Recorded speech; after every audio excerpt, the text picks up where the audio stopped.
Hey everyone, it's Erin from erinbunpaints. Welcome back to another acrylic painting tutorial. Today I'll be teaching you step by step how to recreate the beautiful painting beside me. It's called Cozy Northern Lights. We use 5 different paint colors today. We have red, yellow, phthalo blue, black, and white.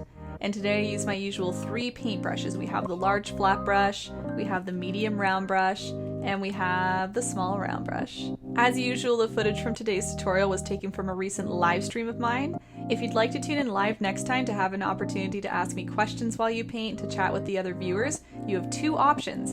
You can check me out on Twitch, twitch.tv/erinbunpaints. That's where I stream my tutorials and everyday painting content throughout the week. Or you can check me out on Facebook, facebook.com/erinbunpaints. That's where I stream the tutorials through Facebook Live. Otherwise, you can check me out on Instagram, instagram.com/erinbunpaints. And if you're looking for any of my past tutorials, they're all on my YouTube channel. You're already here, youtube.com/erinbunpaints. All right, let's get started. Enjoy the tutorial. All right, guys, so the first step is we're going to take a nice large flat brush, just the biggest brush you have. Dipping in your paint water, dabbing on your paper towel, and I'm going to mix a nice dark purple. So if you want to note the background color, it's just a nice kind of bluish purple almost. It's like bordering on blue, bordering on purple. So I'm going to be mixing lots of blue with a little bit of red.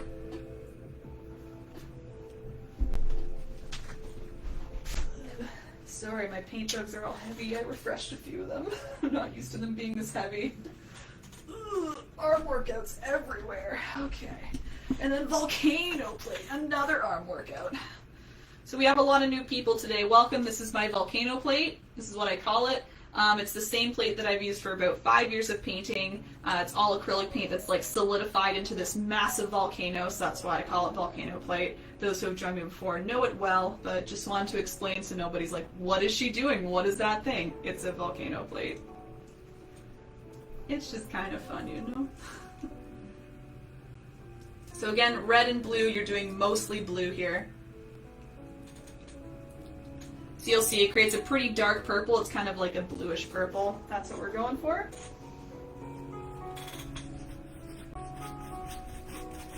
So see how dark that is? It's going to be like a night sky, just not quite black. That was kind of my goal. I wanted at least a little bit of color in it.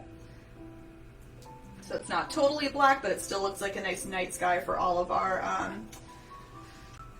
colors later on. We're going to bring that about 2/3 of the way down, so you can mark off about 2/3. There we go. And I'm just sweeping back and forth, left and right.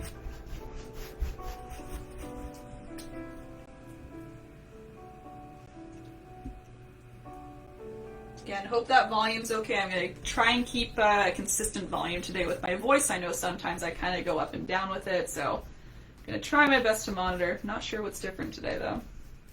All good, all good. Anyway, hope everyone's weeks have been good so far. I know I'm always looking forward to the end of the week when we do these tutorials. Honestly, it's always my highlight in just streaming painting in general. It's been a lot of fun. Again, I'm on Twitch most of the week, but it's always really cool when I can combine Twitch, Facebook, get everybody on painting together. So thanks as usual for joining me. It's always so nice. Okay, so I'm just adding lots of paint. You can see as I go, I'm kind of going back and forth like this. That helps really smooth out the paint. You can't really tell on mine just because it's so dark, but you will on yours. You'll be able to see some ridges in your paint, and going back and forth helps kind of smooth it all out. So just do that consistently as you go along. You can do some small brush strokes and then kind of even it all out like this. Like that. And if you're someone who likes to complete the whole canvas, you can go kind of around the sides here, for example, along the top, the other side. Yeah. But you can see, again, going back and forth, really smoothing it all out. Prashani, can I use a black canvas? You sure could if you want. The purple might not show up like as bright. Again, it doesn't really look bright here, but you'll see a little bit of a color difference perhaps at the start. But after you lay down your first few colors like this purple and then the lighter purple for the water, which is what we're doing next, you won't see much of a difference after that. So you certainly could. I like the white when I'm doing purples. I find it it brightens up the purple just a little bit, even though it's still a little bit dark. Just mostly the light that's not really showing. See how you see through a little bit in certain areas? It looks a little brighter. And in real life here, I can see it looks more like still a dark purple, but you can kind of see almost like a glow through it. I just like the white canvas for that, but again, you could totally use black and obtain pretty much the same look. It'll look just a tiny bit different. I wonder if I could even tell a difference. That would be a neat test. Yes, tag your friends if they're looking for me. Kaya, thanks for the tag and welcome. I forgot to put on my apron. I'm really risking it here, so I'm just going to throw on my apron real quick. I'll give you guys another minute to apply that first step, that first purple, and then we're going to go on to the bottom of the painting. Let me get rid of that. Let me put on this.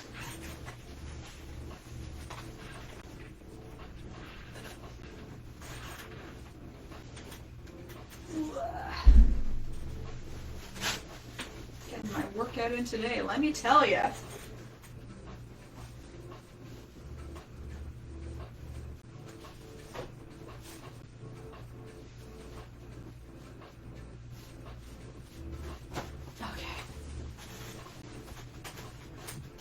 So again, guys, if you, so the delay in the chat is a little bit, it's maybe like 30 seconds to 40 seconds, so just bear that in mind when you're saying you're ready to move on. It might take me about 30, 40 seconds to see it. Again, I'll kind of keep going at my own pace, or a pace that I think is good for you guys. I'm going to say maybe 1 more minute, as I said, on this sky area here. If anyone thinks I'm going outrageously slow, outrageously fast, just let me know. I'm happy to adjust. Oh, Croak, I just saw your little hypes. So again, on Twitch, another fun thing I can do on Twitch, guys, is essentially I can make my own like emojis. They're called emotes there, but I can design my own. I designed one for Volcano Plate. It's a little cartoon volcano plate and it says hype on it, so every time they see the volcano plate, they all go, hype, hype, hype. It's pretty cute. And I made a little tea, because I'm always drinking my tea. It's been a lot of fun. Stoops, were you streaming earlier, I was going to say?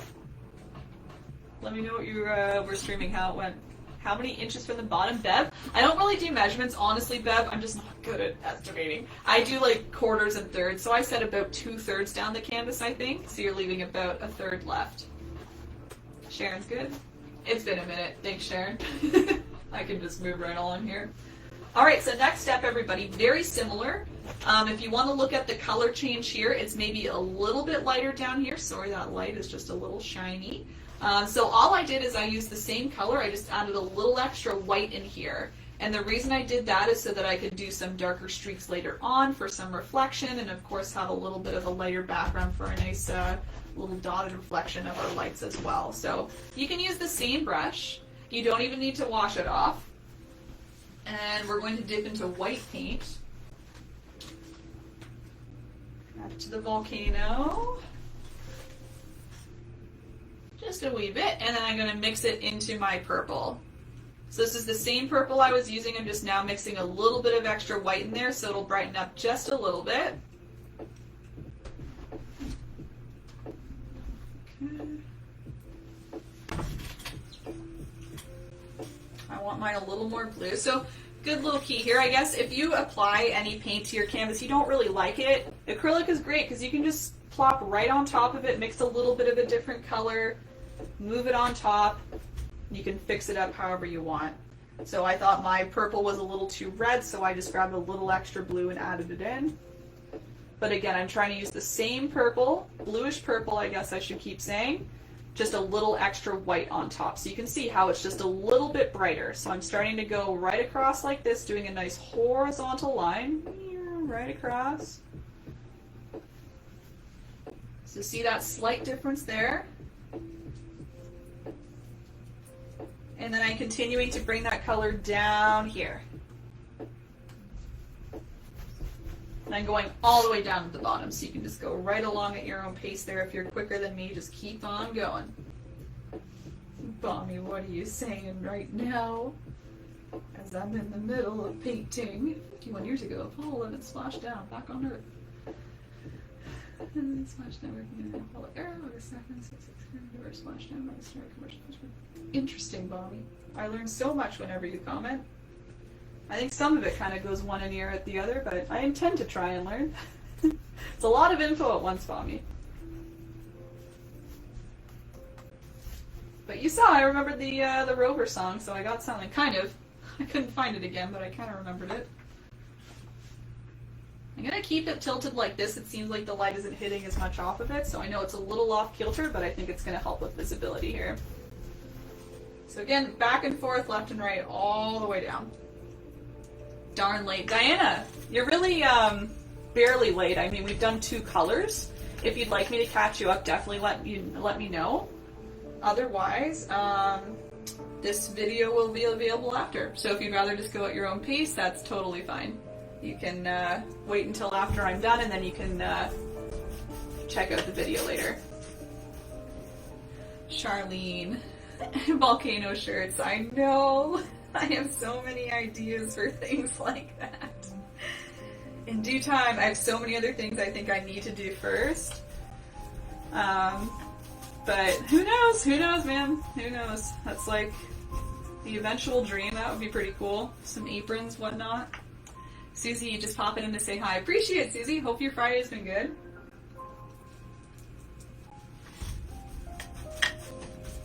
Again, Susie, you can check this out later if you want. Otherwise, you can enjoy the process. Some people, I'm starting to feel a lot of people are starting to tune in just to watch, which is totally fine. Whatever you like.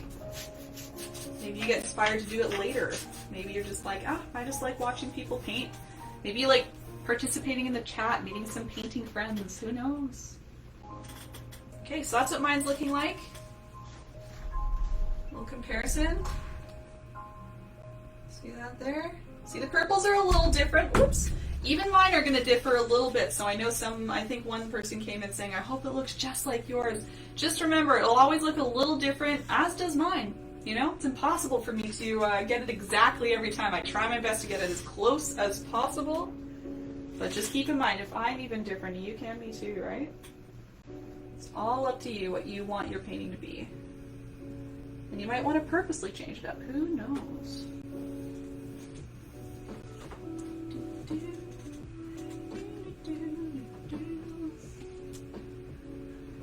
Sandra, first timer. Oh, you're among many today, so welcome, Sandra. Gonna watch now, try it later. Perfect! Yeah, whatever you like, Diana. Rachel, we'll do later lunchtime here in New Zealand. Yeah, you and Heather both. No worries, Rachel. Thanks for popping in. Always very cool when we get people around the world. Lisa, watching along tonight. Excellent. Yeah. See, a lot of you are. You can like keep chatting with each other in the chat if you want, keep each other company, or just listen along whenever you want today. I'll give another minute for those doing the bottom, and then we can move along. We're going to do this one next. This part next. Shadow games this spring. Oh yeah, wait, what was that?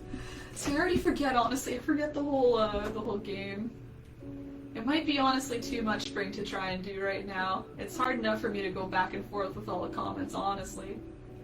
Love to do it another time though.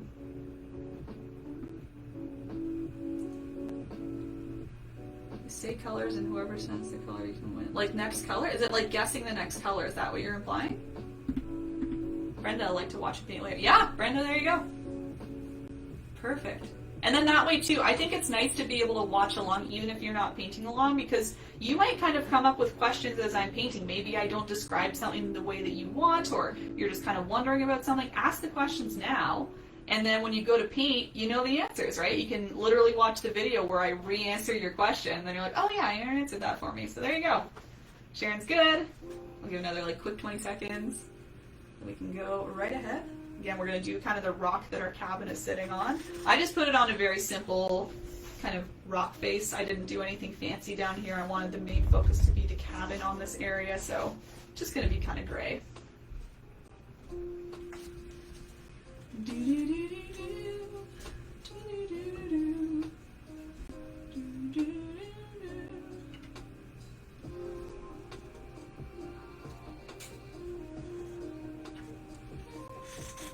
Okay, all right, so I'll move on here.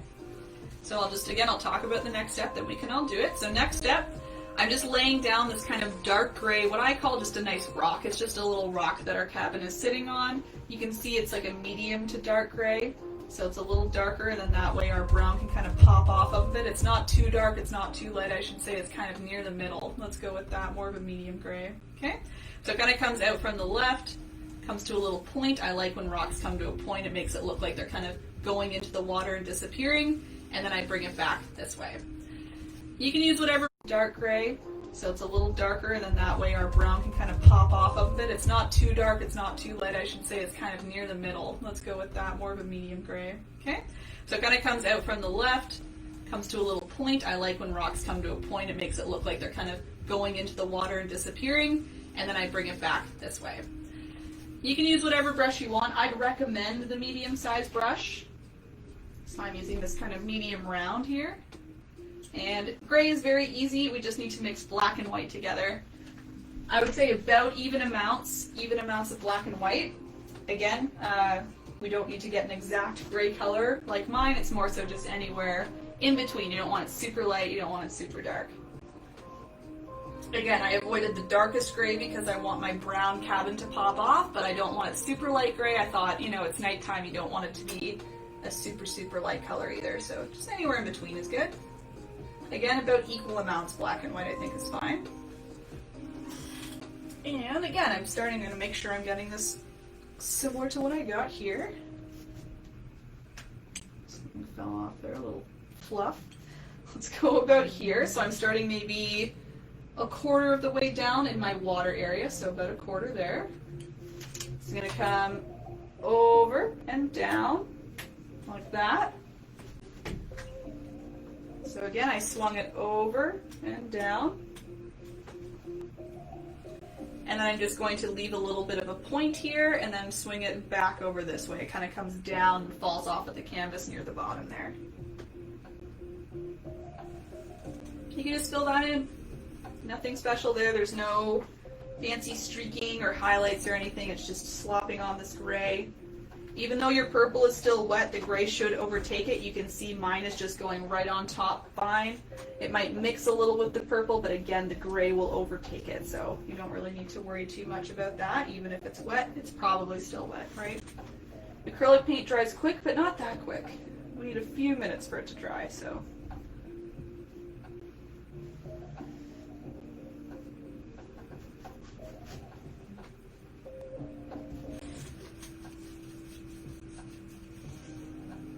Yeah, Charlene's all about the t-shirts, man.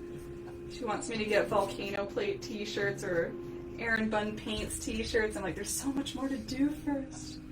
Guys, I was thinking of opening up some sort of an art shop, which would be a first for me, kind of selling art. So I'm kind of trying to focus on that right now and getting some other things for Twitch kind of organized as well. So lots going on. I've been experimenting a lot with personal art, and I've really been loving it. It's something I haven't really had time or been able to do for years and years and years and years.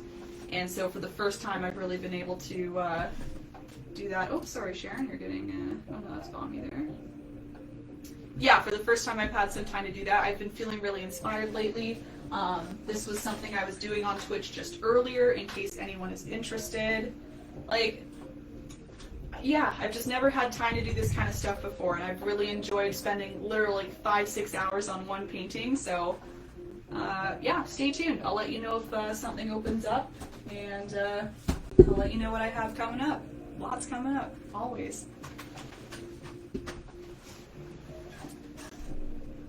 To all nuclear chats. I don't think Spuds is here, Bommy, so that's all. Oh, Sharon, my Facebook just stopped playing. Oh no. Not sure if it's just mine or everyone else. Facebook, you still here? It says live on my end. Oh, 47, 48. No, it's still going. I think for me. Oh no, really? Facebook, if you want to throw me a quick chat, let me know. Let me know if you're still there. Charlene just said yes. Okay. Sorry, Facebook, if you could give me a quick confirmation you're still there, that'd be great. I'm hearing from a few people. It stopped. Oh no! What a first. Oh no! Move to Twitch. Okay, thank you, Suzanne. Anyone else on Facebook? If you want to try refreshing on Facebook. Weird. No picture. Anyone else on Facebook? Call in the Facebook comments. Let me know. Thanks, Barb. And again, thanks, Sharon. Suzanne, it's just a medium gray. Facebook is working. I had to refresh. Okay, Facebook, if you can hear me. Okay. Still here. Okay, we're getting some pretty glitchy. Okay, so thank you guys, thank you. So as a reminder, guys, if you do want to switch over, Twitch has the, I have the Twitch link down there, twitch.tv/erinbunpaints. It sounds like if you refresh, it might be okay. So let me know. I'll give you a quick extra minute just to make sure everything's okay. Keep getting broadcast interrupted. Interesting. Okay, mine still seems good on my end. Okay, thank you guys. Yeah, Colette's good, Donna's good. Perfect. Excellent. Yep. I would say suggestion either refresh Facebook or come to Twitch. Both are good solutions. Thank you guys. Great. Okay. Maybe, you know what? It's a Friday night. I know we've had this problem when there's other like big time streamers on. Does anyone remember like a Garth Brooks incident a while ago where it like blacked out Facebook streaming? So no worries. It might be that. That might be what it is. Okay, I'll just give an extra 30 seconds to get everyone situated. Again, refresh if you need to. I'll still be here. Thanks, guys. Oh, thanks for all the confirmations. Excellent. Okay. Yeah, maybe it was just a quick little blip or something. Again, the Twitch link is there if you want to use it, or just refresh. I'll give another quick 30 seconds, as I said. Bommy, I'm a huge nuclear energy fan. Oh, thanks, Spring. I'm going to upload that soon, then. Jules is here. Hello. Love, love, love, love. There isn't a picture.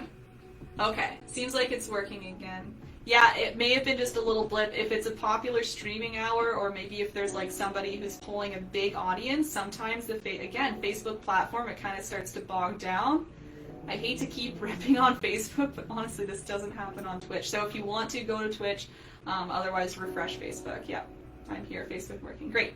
Sorry, it's glitching. What color for that rock? Just a medium gray, Oriana. Just about even amounts of black and white. Thanks, Christy. Thanks so much, guys, for confirming. I was really worried there. Sure, Bev. Yeah, you can clean your brush. Jennifer, it's not working. Can I post? Yeah, the Twitch link is pinned, actually. I'll throw it again in a comment, though, if you'd like.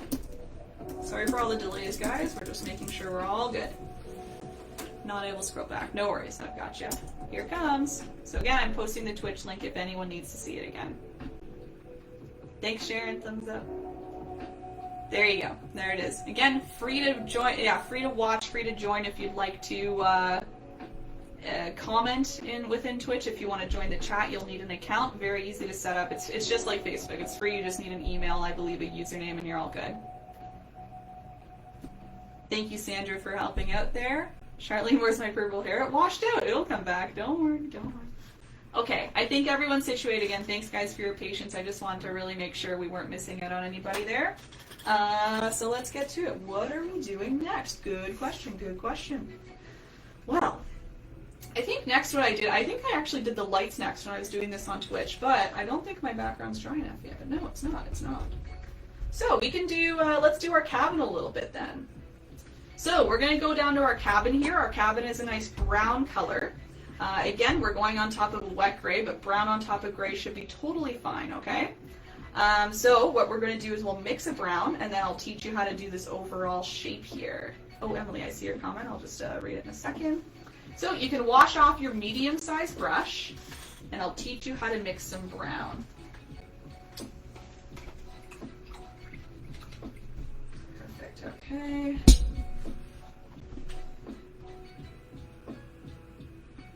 My issue with Twitch is that the chat and the border with followers, etc. focuses on you, not the canvas. Oh! Oh, like that little sidebar thing, maybe? I can change that, Emily, if that's deterring you. I could make a whole screen where it's literally just me, if that's what you're thinking. I'm happy to do that. That would be quite easy, actually. I can't do it right now. It might bog down my computer, but for sure, I can understand that. Maybe the picture isn't quite as big. I get it, I get it. Makes sense. Okay. I will note it. Thank you. If that's legitimate, yeah. It was in view, but yeah, I get it. It's all kind of chopped up, so. Alright. Thanks for the feedback. Really appreciate it. That would be very easy for me to do. Okay. All right, so we're gonna make brown. So I make brown with 3 colors, okay? I use red, I use yellow, and I use black. I'm gonna start with red and yellow first. So you can grab red and yellow using the medium-sized brush and mix even amounts together. Right, Grok? Well, he has his brown pre-mixed, so. Grok on Twitch just said, mixing brown, easiest thing in the world if you're Bob Ross. It's because he has 3 different browns and he just pulls his sienna and burnt umber and ochre, etc., etc. He has all the beautiful browns, and I always have to mix mine. Okay, so brown, yeah, brown's a little challenging to mix, honestly, so just take your time. Red and yellow mixed together. You're trying to look for a nice fiery orange color. So see how bright that is. It's not like your typical pumpkin orange, like lighter orange, you know. It's going to be more of a reddish orange, like a fiery orange, if you're using even amounts of red and yellow. So go for that. That'd be sweet. Yeah, Emily, I really appreciate that. I'll get that done before Sunday for you.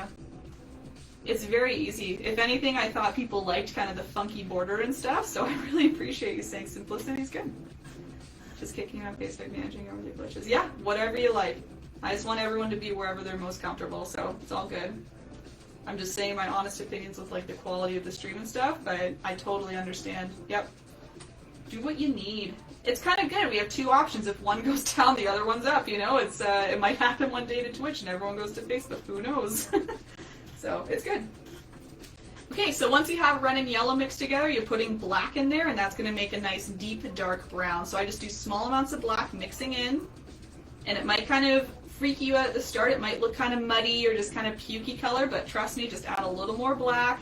Try adding a little more red if you think it's looking a little pukey, and that usually warms it back up to a brown. And it's going to be very dark, so keep that in mind too. It is supposed to be a nice dark, deep brown. Yeah, he just took a little bit of it and added blob, and that was I know. It's fun to watch Bob just pick his colors and mix them. He mixes them so quick too. Let alone his painting, obviously he paints quick, but mixing colors too, he's just as fast. Okay, so I'm going to put my original up here. You can have a look at the cabin, and then I'm going to paint it with you so you can really see everything that's going on. Hopefully it hangs on the edge there. Let's move that to the left. There we go. So it might be a little hard to see as I'm painting, so feel free to have a look here, and I'll reference as I go. So what I'll do first is maybe this bottom edge here, a nice straight bottom edge. Again, it might be a little hard to see with the lighting, but I'm trying my best here. Brown paint, medium-sized brush. Don't fall. Come on over. Stay with us. And I'm going kind of like on the bottom area of the rock, not the very bottom, leaving maybe a little bit of a gap, but starting a little lower here. So nice straight horizontal line for the bottom of the cabin. Again, your gray might be a little wet. Just stack on the brown. It'll mix and lay on top. And you can kind of see it there.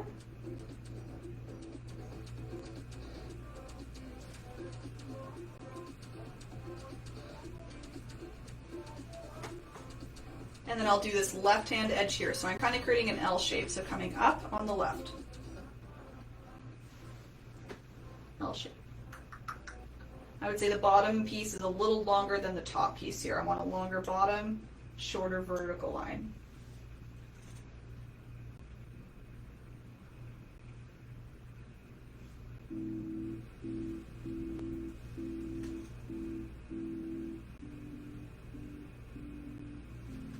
From there, I'm going to go onto the roof. So I have just a pretty straightforward kind of like triangular looking roof. It kind of overhangs a little bit on the left-hand side. Again, barely see it, but I'll try and show you my best here.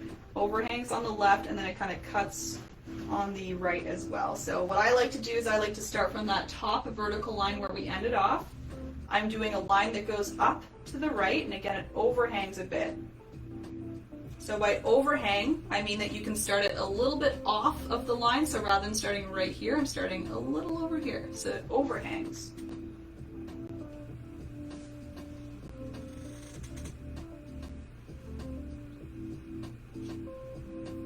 Oh, it looks like my cabin might be a little smaller than my original, so I'm making the roof a little taller. Just looking at where it is in the water, for example. Again, there will always be slight differences. Can't see. I'll keep going, Charlene. Hopefully you can see kind of the highlights, and then what I'll do is I'll kind of twist the canvas a bit so you can see with the lighting different. It's a little hard because the brown and the gray, they're not picking up very well, but I'll get you there, don't worry. I can always go over things if you need as well. Okay, we can do the top part of the roof, so a nice horizontal line going across. So I'm up here now. Going right around there. So again, that's a straight horizontal line for the top of the roof.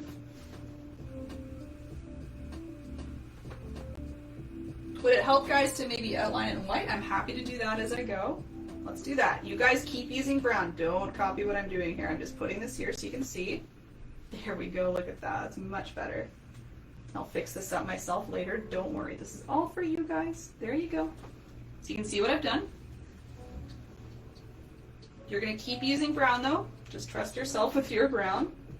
I'm now doing this left hand or right hand edge here, but left hand of the triangle that we have here. So it's like the right hand side of the roof that's facing us, but left hand side of the front of the roof, if that makes sense. So I'm going to go down to the right, or down to the left, excuse me.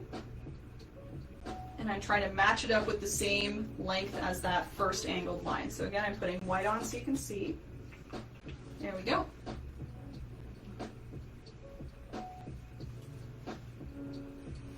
That white's working out okay, I hope. It looks messy as heck, but that's okay. As long as you guys can see it, that's all I care about. And then I'm going to pull across and make them match up with another horizontal line. So essentially you're creating the roof here. This is the top area of the roof. See it kind of coming together? We have like the side of the cabin here.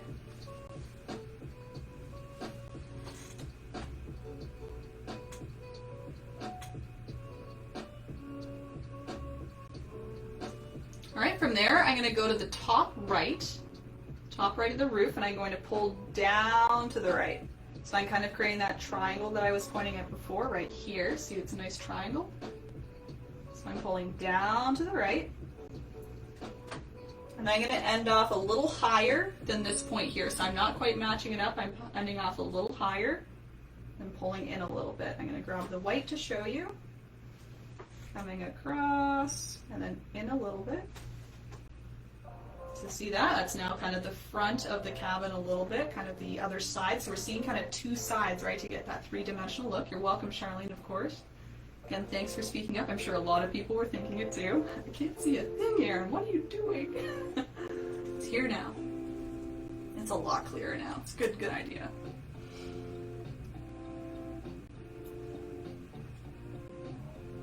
Okay, almost there. Okay, now what I do is I start from that little roof overhang, that little nick that we just created. I'm going to pull a vertical line down, not all the way down to this white line here. I'm just going to end a little higher, right around here. Again, white line so you can see. Keep using brown. Do not do these white lines with me. So again, I'm making sure I'm ending off a little higher up. See that gap? Bernadine, hello! Nice to see you. Looks good. One to do in the upcoming rainy weekend, of course. And Bernadine, you just popped in. We're not doing the white on top like this. It's just so people can see. Growth makes me think of a gingerbread house with icing. What a good idea. Maybe I will leave the white. Maybe it's a nice gingerbread house now. Who knows? Okay, and then the last step for the outline, guys, is I'm just connecting this piece with that piece with a nice angled line. It comes down to the left.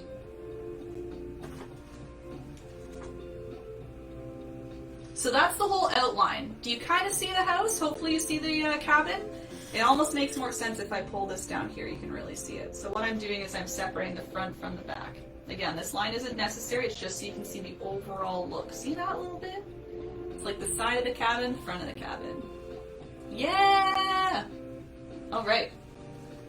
So whenever you're good with your shape, you can fill it all in with brown.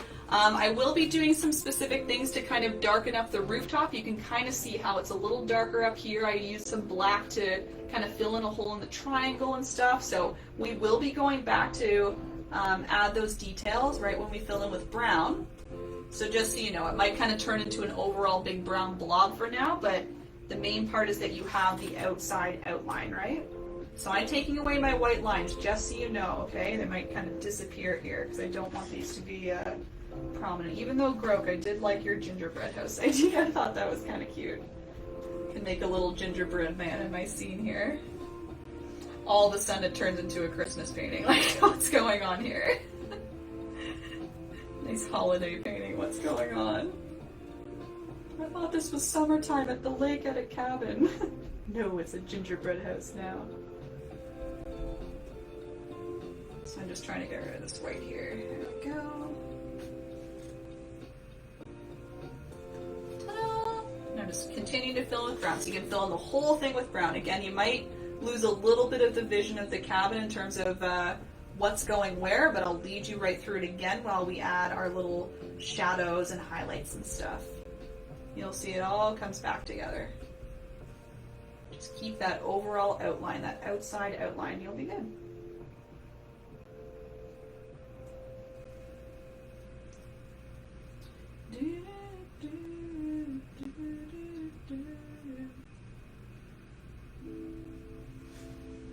Alright, that's showing up a little better now. That's very good. It all kind of worked out. I think I need to straighten this part out a bit. There we go. Cool. Cool, cool, cool.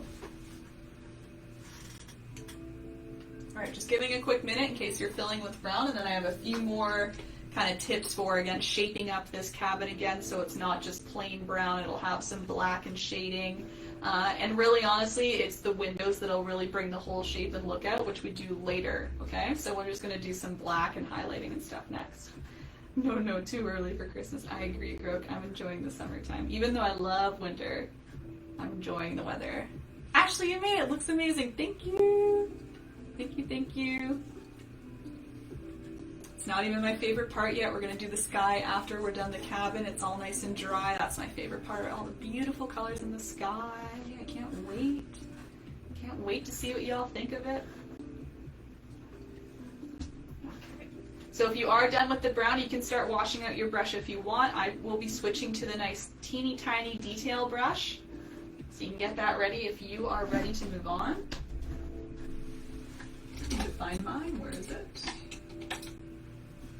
There it is.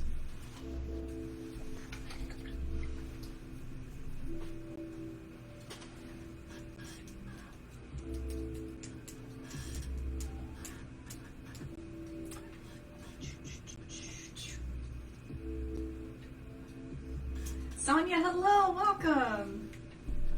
Hello, Erin and Buns. There's some buns for you. Yay!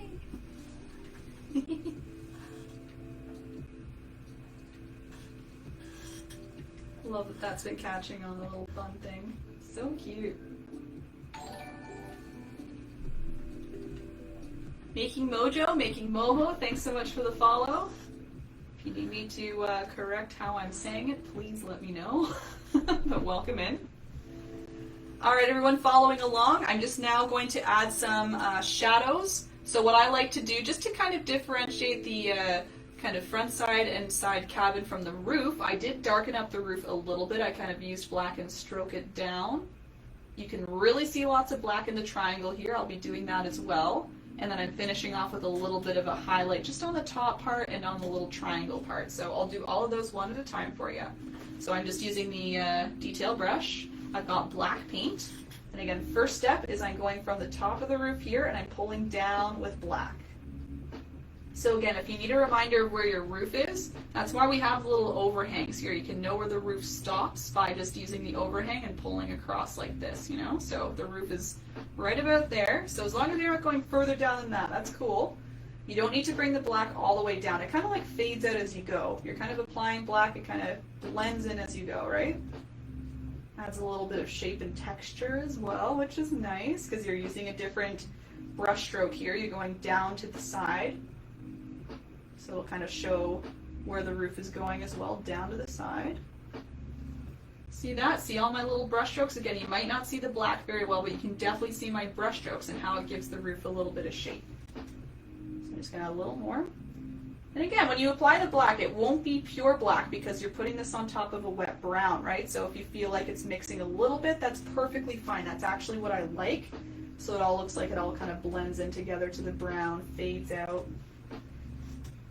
And then you also want to note that you're not going all the way over to the right because you want this triangle to be something different. We're actually going to fill that in with just black. We're going to really cake on the black in there. So just so you know, that's coming up. You can keep adding if you want. If you really want a nice dark roof, keep adding. You can even add later if you like, if you don't like how it's mixing into the brown. But I kind of like the mix, so I'm just kind of adding little bits at a time there. Can you do in white, Erin?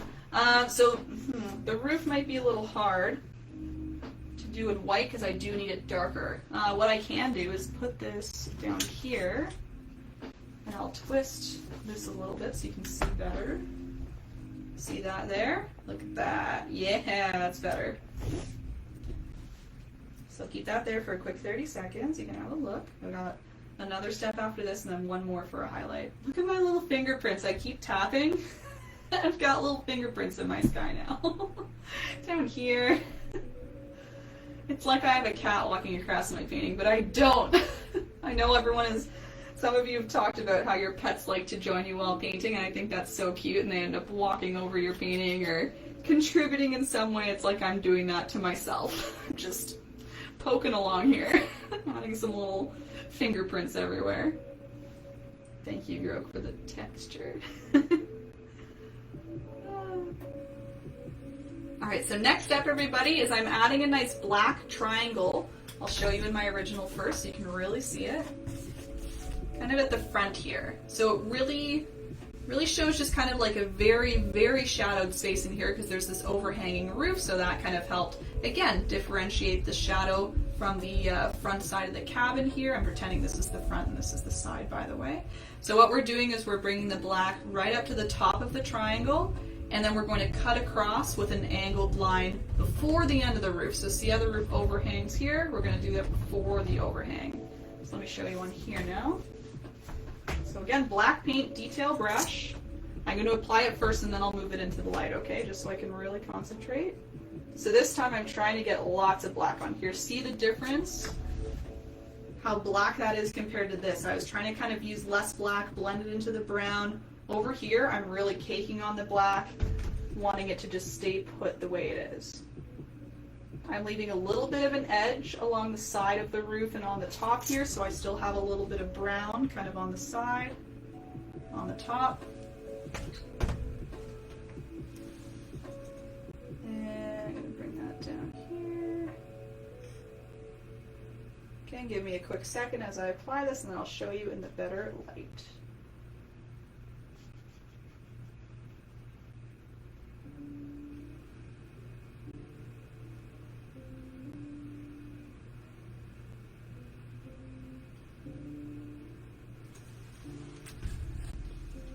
So see that here, it's a little slanty. I'm going to fix that. There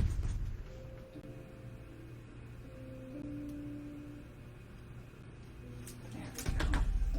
So what I was trying to do, again, it's going to look a little slanty, I think, because I'm tilting it too. Oh, now it's just slanty. Look at me go, I can't slant this correctly. I want it nice and straight. This bottom edge. Try that. Okay, I'm going to stop fiddling. So I'm trying to get the top area here. It kind of looks like it's shadowed from the roof. So that's why I'm putting this nice black triangle in there, and then trying to cut across on the bottom here before the roof ends, I guess. So again, I'll do a little comparison. You can have a look. Oh, excuse me, that's what's wrong. Oh, I'm sorry, guys. I'm supposed to be slanting this, not doing a straight across. So I'm slanting down to the left. Oopsie daisy, that's why it looks off. I was wondering what's going on. Sorry. So if you have a straight line, easy to fix, thankfully. We're just slanting it down to the left. I should have looked at my references. I did that. That looks better. Slanting down to the left on that bottom edge of the triangle. Okay, I'm so sorry, guys. Let's revisit. That looks better. See, it matches up. So I'm trying to match it up with this angle here so I can slant it even further down like this. So you're trying to create, what you're trying to do is create the top edge of this front-facing side of the cabin here. So you're slanting it down to the left. There we go. I was gonna say, something's a little off. Okay, have a good look there. And I got one more step for you for the cabin, then we'll revisit it later.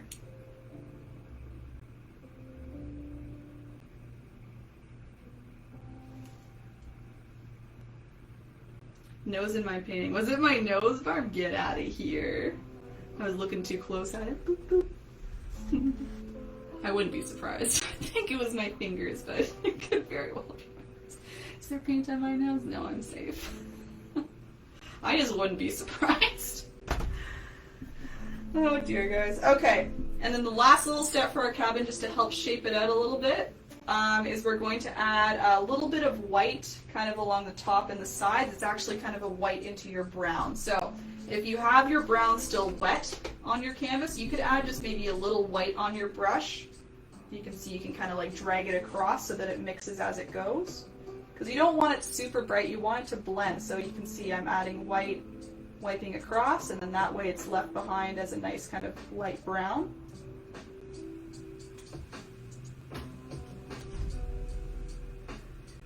See just that subtle edge, or you can mix a light brown on your plate if maybe your brown on your canvas is a little bit dry. Just grab a little bit of white, mix it into some brown, and then you can apply that just as a light brown on top. Either one works. So I'm going along the top edge of the roof. See, that's a little bright for my liking. I might dim that down, but I'll finish off here. I'm just going to do the left hand edge of the triangle, so right across kind of on the side of the black. And then right hand edge of the triangle, right hand side of the black. I just chose those three spots just to give a little bit of extra shape. Again, you can kind of see in the light there, you can see how it just brings off those edges, gives it a little more shape. And it makes sense because there's going to be our nice, you know, light sky, our nice stars up here, our light sources are all up top, so the light is bouncing off on those edges, the top and the two sides. Okay, so I'll give everyone a quick minute to catch up on that, and we can move along to the sky. My sky is bone dry. I don't know if anyone has a sky that's maybe a teeny bit sticky here and there. You might want to double check that. You might want to grab a hairdryer, honestly, if it's still wet, because I have given it quite a large amount of time to dry at this point. So, Sue, I'll go right here for you. Hopefully that's a little better. I understand it's a little dark. It's a lot of dark colors, but hopefully you can see here the roof. We got the light brown kind of on the edges here, black triangle right there. Just that lighting there. There you go. Barb, oh no, my dog again. So it wasn't me, it was your dog.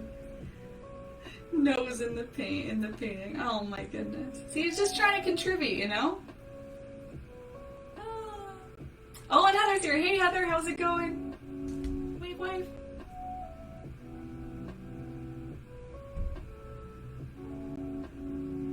Okay.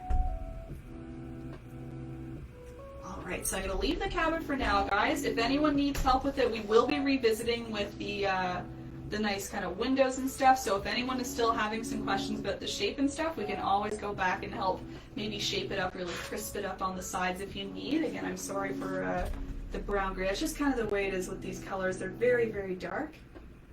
But hopefully those, 5 or 10 minutes worth going around with the white probably helped with the edges there. But yeah, happy to revisit too when we do those nice windows and such. So let's just bring this back. You're very welcome, Sue. Okay, so I'm going to go up to the sky now, and I'm going to start to work on our nice, beautiful lights in the sky. So keep in mind, guys, you can do whatever colors you want. As usual, I encourage you to customize as you like. If you have some favorite colors, you can easily choose different colors here. I kind of chose a mint, a pink, a blue, and I would call this more of like a lime green. So kind of like two greens, a blue, and a pink. And I'll teach you how to mix them all if you want to stick to my color order, or you can do something completely different, as I keep suggesting. Why not? Why not? We'll be using the medium-sized brush, so you can wash that off whenever you're ready. Charlene, I haven't done that. Charlene said, hey Erin, have you ever glued crayons on your canvas on an angle and used a blow dryer on it? I've seen very satisfying videos of that, but I've never tried it myself. Just haven't had the crayons and all the materials, I guess, to do it, but maybe I should. That'd be a fun stream to do on Twitch, wouldn't it? Thank you, Heather. I appreciate it. And then, Mary, what's the color of the outline of the house? Just a light brown, and I was just doing the top edge and then those two sides. So top, two sides, like the triangle part there. Otherwise, the rest is just all brown. All right, so if you like the first color I did, everybody, it's kind of a mint. Okay, so it's technically a green. You use a little extra yellow. So green is made by mixing blue and yellow, two colors. You'll use a little extra yellow. And then you will also add white. White is the key here. So mostly yellow, a little bit of blue, and then add white, and you'll see it starts to turn a little mintier with the white. I find the white is really the key factor in the mint color. So I'll just keep it here if you want to keep looking.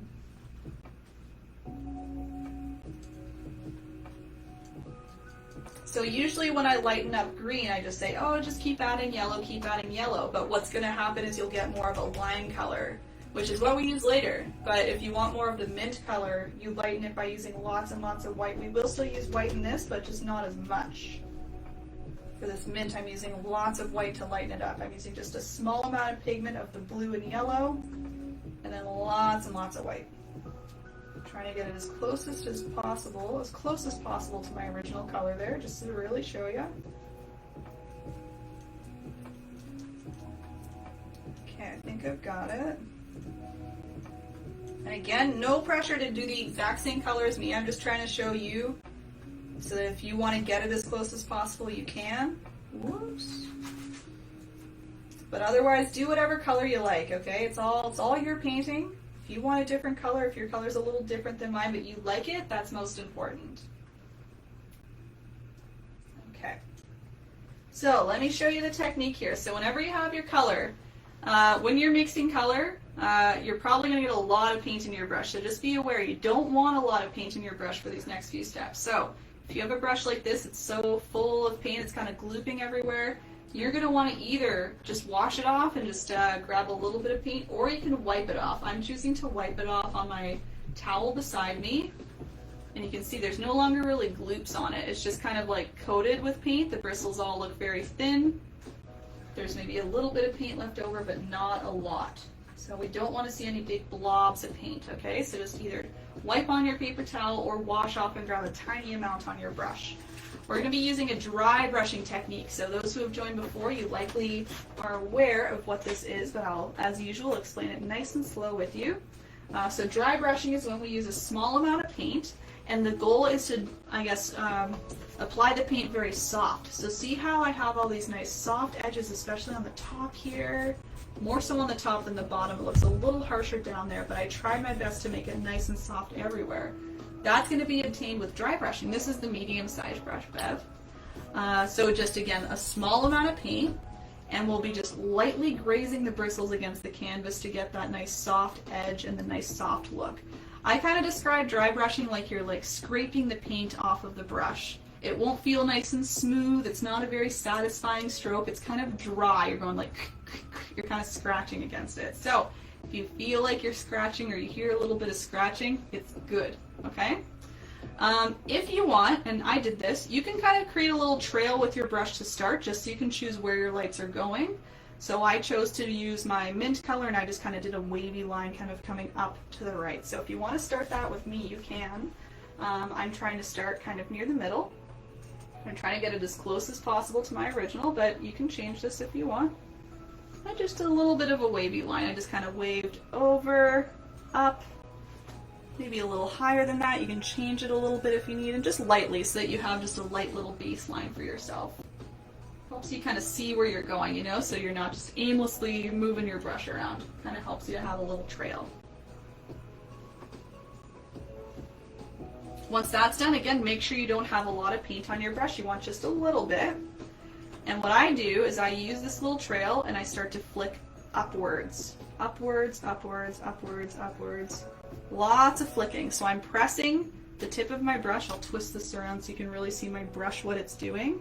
I press it, see how it's bending, and I'm doing a little flick upwards. Flick, flick, flick, flick. And see what's, oops, sorry microphone, see what's happening. It's kind of coming off nice and soft. It might start a little bit brighter at the base because that's where the most paint is going to be, but at the top, see, that's a good example. It kind of like flicks off. It has a nice soft top.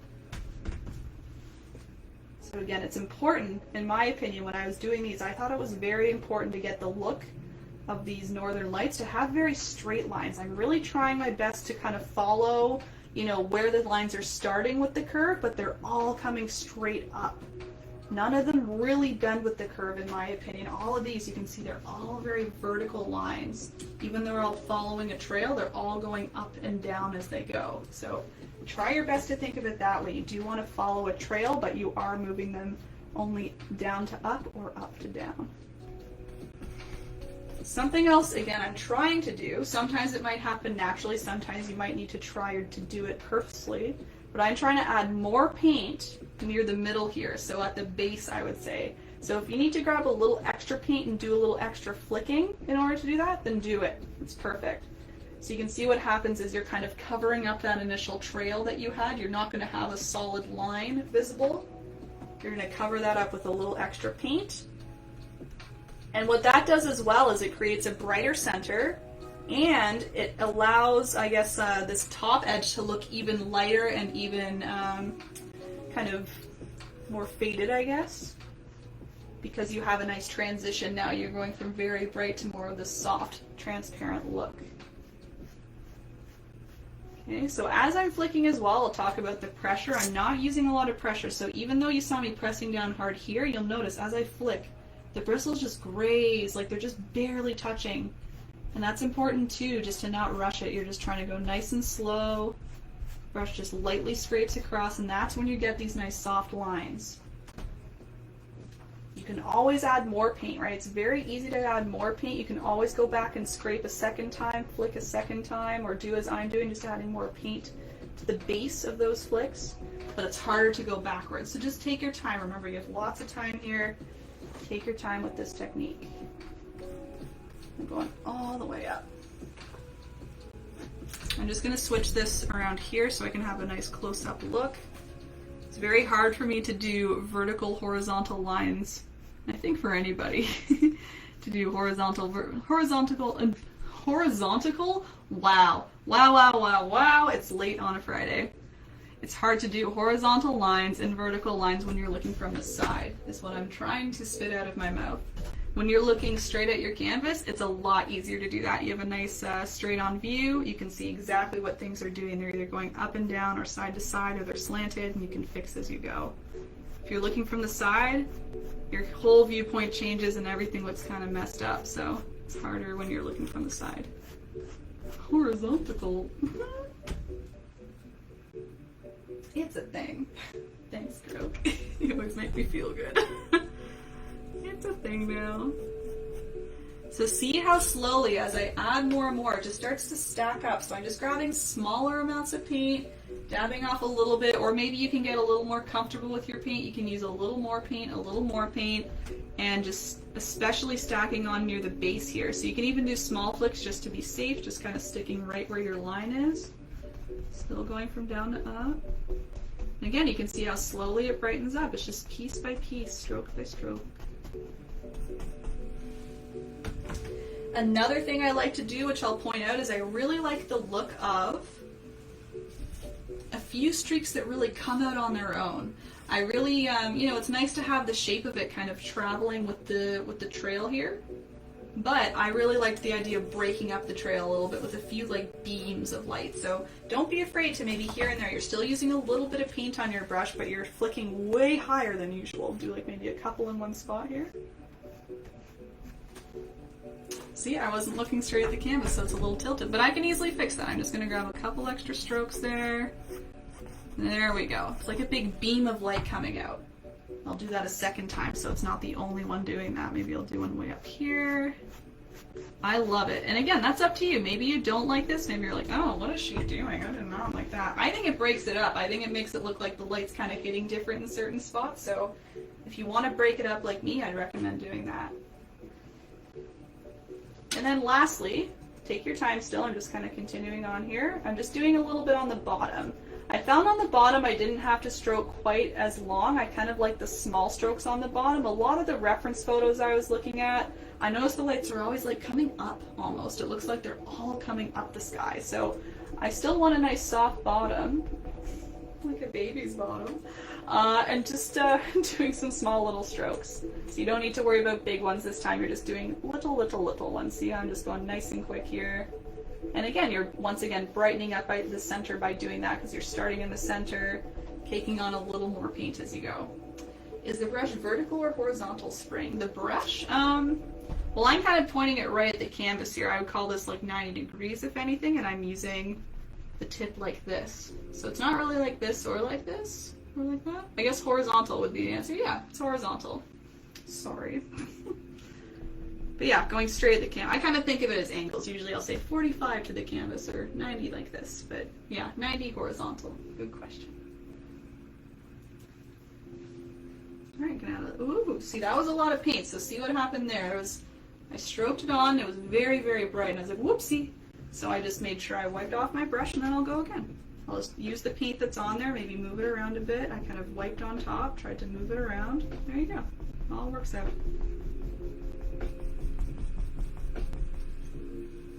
Oh, Christy gotta go to bed. Good night. Good night, Christy. Thanks for tuning in. Enjoy when you get to the painting later, okay? You'll hear me now as you're doing the painting. Ooh, Christy in the future. Hello. Same thing on the bottom. Even though we don't do big strokes, you can still do the little breaking up thing by pulling down maybe a medium-sized stroke here and there. I like that a lot. I'm just continuing the same thing all the way up. And I've got one more step, and then I'm going to go on to another color. I'll slow down, don't worry. Just throwing it a few steps at a time here so you can kind of see it all come together. So something like that. Tina, I will, yes. It'll be on my YouTube page, youtube.com/erinbunpaints. It's the same name as this Facebook page. Excuse me, thank you. Okay, so again, it's really up to you how much or how little you want to do this. I know I could go like all day doing this. I love doing layer after layer, kind of softening things up. I like to go back in the middle. And again, I think the key is making sure the line kind of disappears. I don't really like seeing the line, so if I see like this, for example, I just kind of add a little extra paint going up and down, and that helps it disappear. And that was another reason I suggested when we did our first trail line, we don't use a thick amount of paint. We still want to use a light amount of paint so that it kind of covers up a little easier. And I do have one more step that'll help cover up the line actually too. So if you still see a little bit of your line, don't worry yet. We have one more step.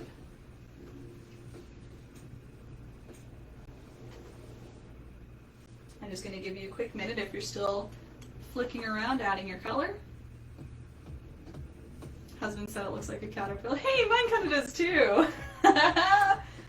It's like the big fuzzy ones, you know? That's kind of true. It's a big caterpillar in the sky. A lot of highlight, and then we'll see what he thinks, Charlene. But I think mine kind of looks caterpillar too. He just needs a little face right here. We should make a nice like orange and black light in the sky. That would be like those little fuzzy caterpillars that I always see. Cute.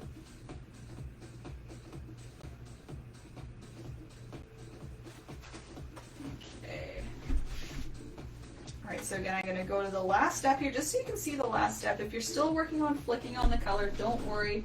This is a pretty similar step. You're just using a slightly different color. So I found the key, again, to all of these is adding a little bit of a brighter center. See how there's a nice bright center? It really shows how the light in the center is just really popping off, and then we have more of the color on the outsides. It happens everywhere. Here, less so in this one, I guess. This is a little bit of a different one, but here as well in the middle. So you can grab just plain white paint. You can keep the brush the same as it is. You don't need to wash it off. I'm just grabbing a little bit of white. And it's the same thing, we're dry brushing. So even if you have like a little blob, make sure that blob is kind of washed off a little bit, or just tapped off, I guess I should say. So that little blob, I just tapped off a little on my towel there. You can see it's just now like the white's kind of coating my bristles. There's no big blobs around. It's just kind of coated there. And then what I do is I go right in the middle and I do some small little streaks. And even just a little bit makes a big difference. See that popping off in the middle there? Ooh, I thought that was like the biggest thing I learned when I was trying to figure out how to do these, was this nice light center.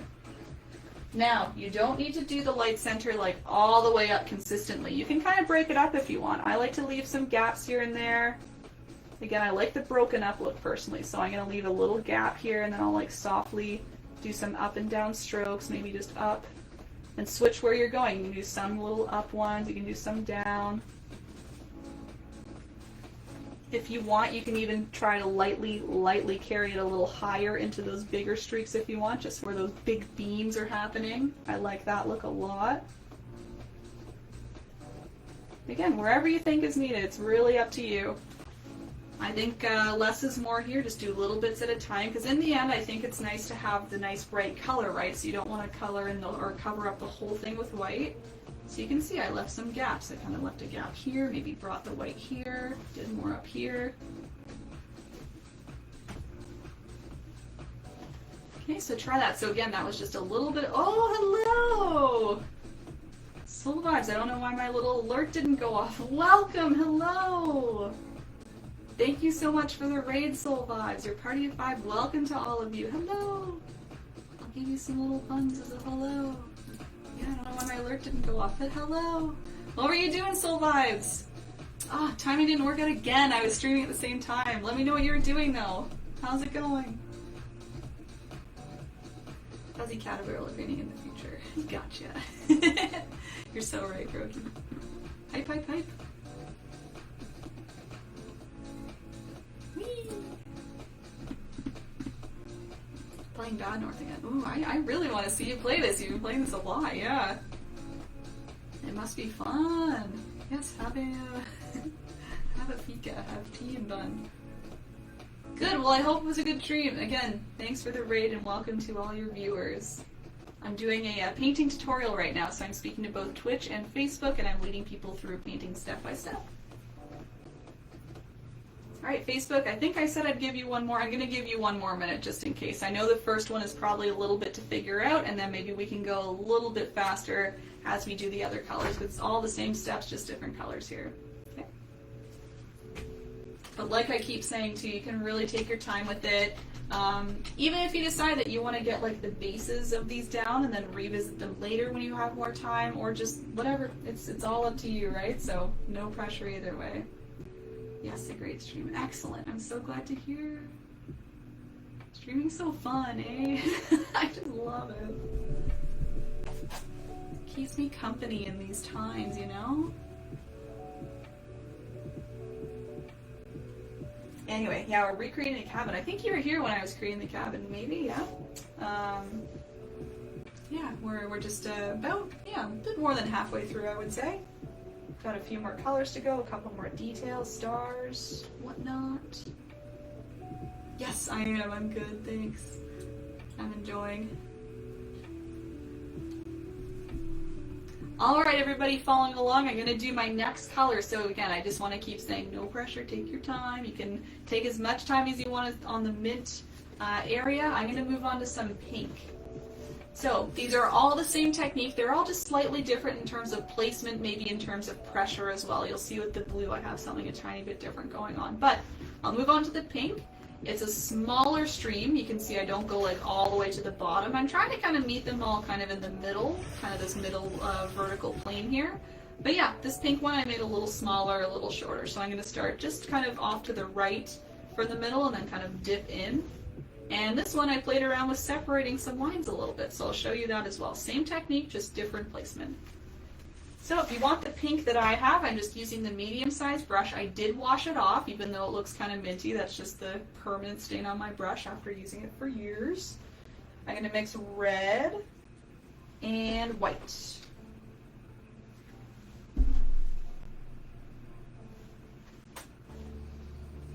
I would say about equal amounts red and white. You can again be the judge. If you want a nice kind of hot pink, you'll need more red. If you want more of a light pink, you'll need more white. Keep in mind though, we want a color that allows us to make a lighter center. So you wouldn't want to start with a color too light, because then you won't be able to make that nice white center to kind of pop off, right? So again, I'm using, I would say, equal amounts red and white.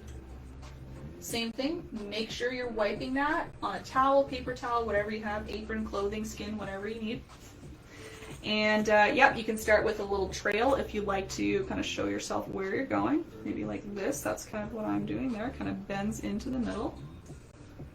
So nice and soft again, so it's easy to cover up. Ooh, almost dropped my plate, that would have been a disaster. Same thing guys, I'm just doing my, small amount of paint. Let's wipe that off. Now I'm going to flick up to begin with. It doesn't matter the order, you can flick down to begin with. I just kind of like the top part first, it's kind of the taller, softer part. So you can see small amount of paint, just scraping it off. Once again, I'm going to twist it towards me so I can really see what's going on. You can go up and down at the same time, that's kind of what I'm doing too. I find as long as you're starting in the center, and then pulling down, and then pulling up. You can do kind of both a little quicker. What I avoid is starting from either the bottom here or the top here, because wherever you start is where the most amount of paint is going to come off. So you might end up with kind of like blobs coming off near the tips, and that's what you don't want. You want it to be nice and soft on the tips, right? So just keep that in mind. Wherever you start, that's where the most paint is coming off. So I'd be most careful about that, if anything. I'm just going to have a look so I can go a little quicker here.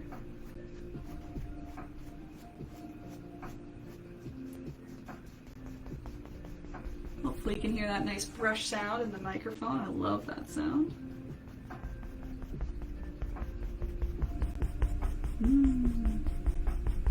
I find it so soothing.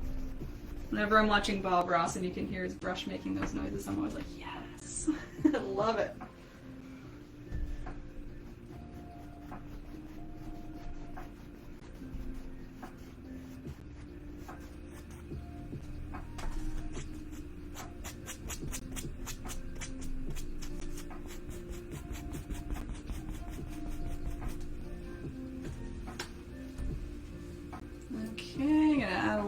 Here, so you can kind of see sometimes what happens is you get maybe a little gap in the middle, and that doesn't look quite right because you have more color and then less color and more color. So just grabbing a little extra paint, focusing on those gaps, covering them up, helps bring it all together again. See that? And then you can even just concentrate on softening up the edges, because sometimes it means the edges are a little harsh as well if it looks like there's kind of a blob here. So just kind of very lightly pull those down, try and soften them up. Them back in there. There we go. Now, the one thing I pointed out with the pink, just to kind of switch it up a little bit, is I played around with separating the lines a little bit. So rather than keeping them in a consistent stream, I did a couple little ones just kind of scattered kind of above here. So quite easily, just choosing wherever you want, doing a couple little flicks with your brush, a few strokes, just kind of separated so it looks like they're all kind of trailing off a little bit. They're still close by, they're just not all connected to that same little stream there, right? So that's just another little look you can kind of play with. You can do that with any of the colors. I just wanted to demonstrate that with at least one so you could see. Once again, I'm just straightening them out because I can't make straight lines when I'm not looking straight at it. So something like that. I like that look. Again, I'm really a fan of like splitting things out, making it not very consistent, symmetrical, all of that stuff. I like it all just kind of splitting. So that's why you see me consistently saying, split this up, do this, do that, making it all a little bit different. In fact, I might even pull this down further to kind of split that more. Just looking at my reference to see what I did there. I brought this one down a bit. Getting rid of that shape, right? Yeah. And then no rush, just whenever you're ready, you do the same thing as before. You're grabbing a little bit of white on your brush. You don't need to wash it off. I did tap off the white though, And then I'm going to super lightly go in the middle to get that nice bright highlight in the middle. See, it just adds a whole new look to it in my opinion. It kind of cleans it up in my opinion. Shows the light source right in the middle. Gets kind of a glow going. It really brings out the glow of the lights. There it is. Maybe a teeny bit more. Just a little at a time. Again, that's why I keep promoting patience. I think it's good just to go small amounts at a time. Pull back, have a look. How's it doing? Where else do you want to go? Maybe up here a little. Down here. And that's good for me. I'm going to stop there. We'll give another minute just for the pink. I just want to make sure we're all on pace here. We got 2 more colors to go. Makes all the difference. I agree, Grok, yeah. And it was, again, if you watch me on Twitch, you'll see that I quite literally like figure out how to do this while I'm painting. I hadn't painted aurora lights like this before teaching this, and I was like, I'm going to need to figure out how to do it and then how to teach it. So I was experimenting right on Twitch, and I was kind of figuring this out as I went, and I would say, oh, it doesn't look quite right. I'd look at real life references. Again, someone was kind enough to send me like their own photos of some lights that they saw, so I could use that directly, and I was like, okay, it looks like they're brighter in the middle, and putting the white in really helps, so just little bits at a time. That's all you need.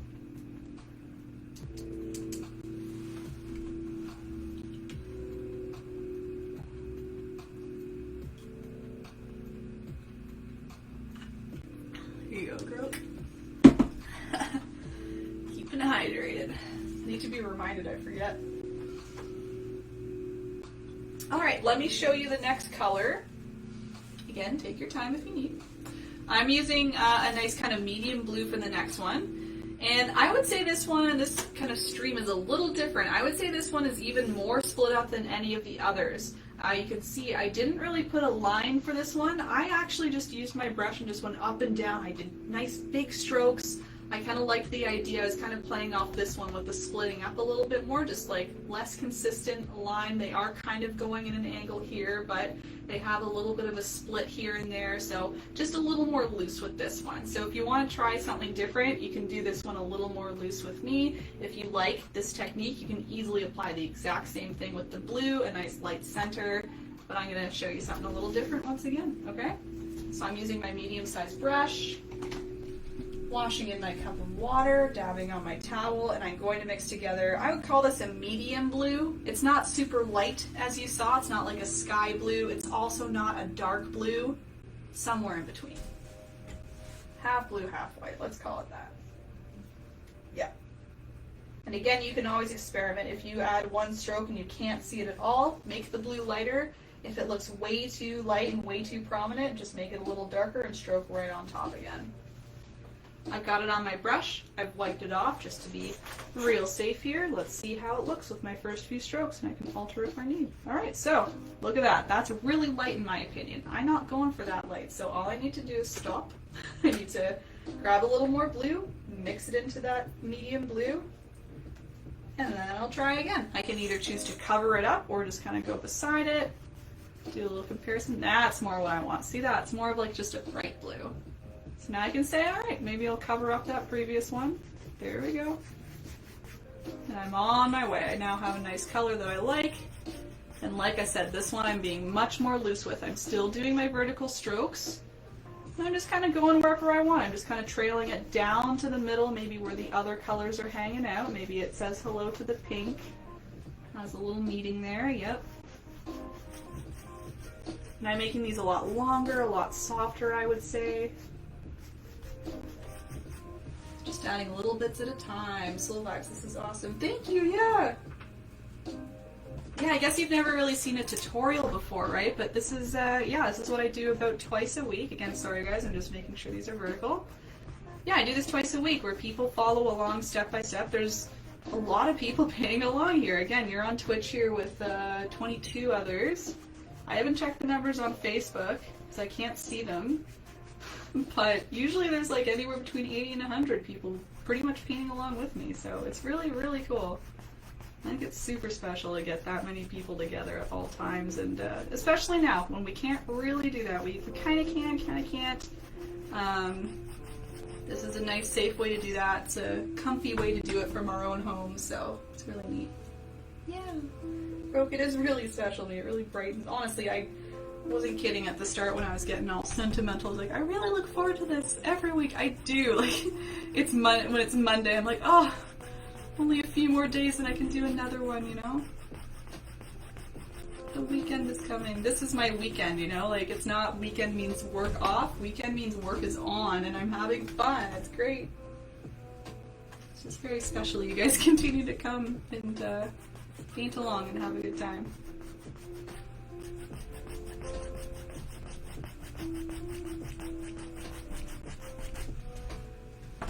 You can even play around, guys, with adding maybe a little bit of a lighter blue. I kind of started off with that and I was like, it's a little too light for me, but just grabbed a little bit of white. I'm going to mix it into my blue and maybe stack it on a little bit or just add it amongst your other blues, you know? You might find it adds a nice little punch or a nice little highlight. There we go, there we go, there we go. Something like that, right? So it just splits it up even more, the way I like it. Look at that.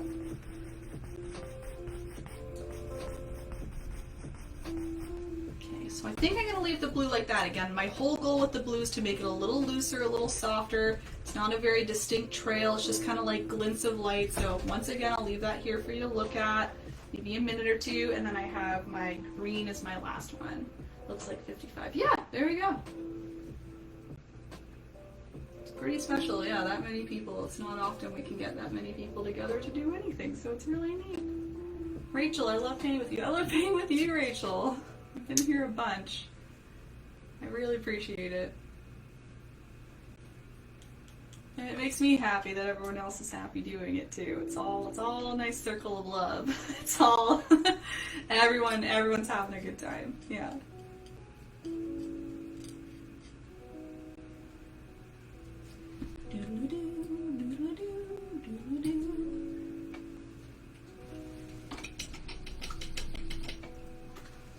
And maybe even not painting too. Like I know some people just color along or do watercolors as I do it. It doesn't matter to me. I just love the idea of everyone doing something creative for a little bit or learning something and being together. All of those nice things.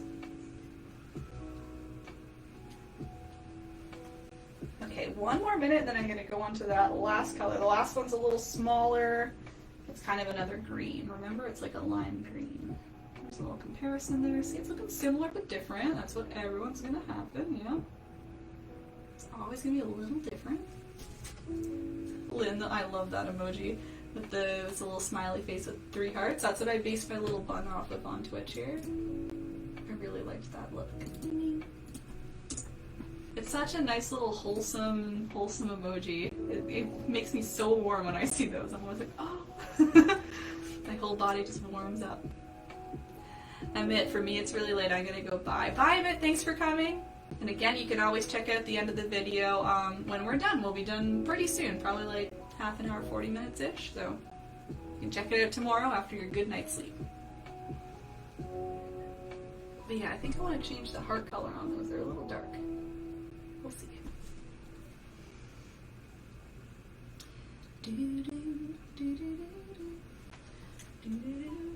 Alright guys, I'm going to go on to the last color. Okay, my last color is a nice lime green. Once again, I tried to do something a little different with this one. I'll point it out right now. I kind of did 2 rows here. That was another look I saw. Again, the lights were all so cool. They're all so different. Instead of doing like ups and downs, I did just ups. I did upward strokes, and I did almost 2 rows. You can kind of see like there's a background one and then a foreground one. So what I did this time is I did the lime green in the background, and then I added a little bit of white to the lime green and did a foreground one. So it almost looks like 2 layers of kind of the similar or same color. So I'll walk you through that one at a time there. So first of all, I'm using my medium-sized brush as usual, washing it off, making a nice lime green on my plate. So lime green is going to be made by mixing yellow, lots of yellow I should say, a little bit of blue, and maybe a little bit of white. So again, the key factor here is you want to keep a lot of yellow in this green. The yellow is what's going to make it limey. If you use more white, you're going to go into that mint again. So try your best this time to use much more yellow to lighten it up. You can use a little bit of white as well. You'll kind of see what I mean. It'll start to change a little minty if you use too much white. So just use your best judgment there. Add more yellow if you think it's not bright or limey enough, right? But here I go. So again, I'm going to go back to the trail method. I'm going to do a quick little, just a very soft line coming over like that. So this one's a little more straight, kind of horizontal a little bit. It kind of comes down to the right. And I'm going to do my flicking again. I'm flicking from down to up. Almost looks like grass in a way. That's how I do grass, honestly, is I kind of flick like this as well. So that's why I'm thinking of it. So I want to make sure this is a little softer than grass. I'm trying to really use a soft touch to get a nice soft edge there.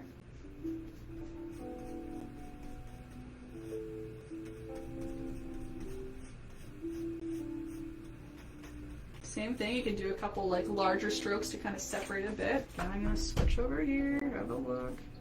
See them starting to tilt already.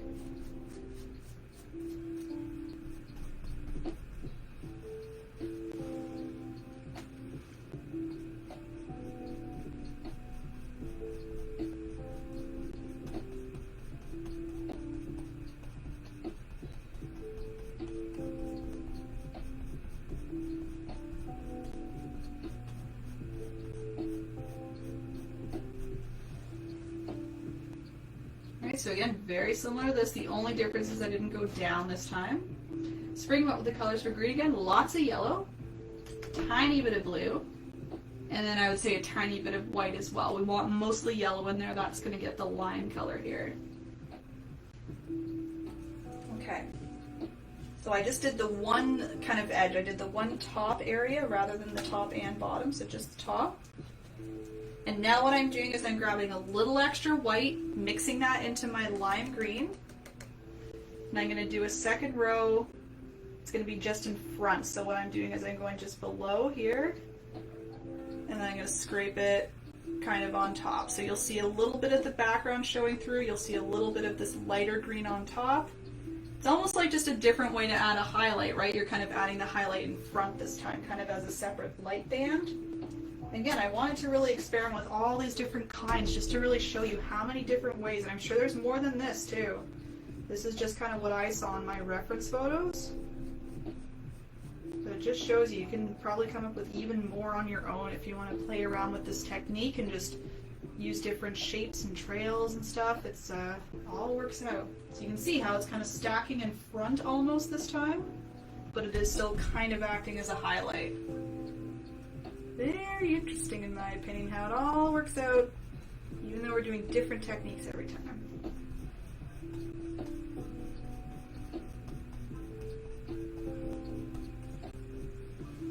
You can meet it up if you want. I kind of like met the two up at the end here to give a little tip to it, but you can separate them or meet them, it doesn't matter. A little more, a little more. I think I'll stop right around there. Yeah. Okay, so I'll give it good, again, minute or two. If anyone has questions, if anything isn't working out, let me know, but you can just kind of have a look at my lights. Ask those questions as you need. I'm like fully available. I'm not painting right now, so I'm happy to even just throw this up. We can have a look at how it's going. Similar but different. Looks like I added more separated strokes in this one, more like spiky ones. Maybe I'll try that on mine. As I wait for questions, if there are any. Maybe you're happily painting along, in which case, great. A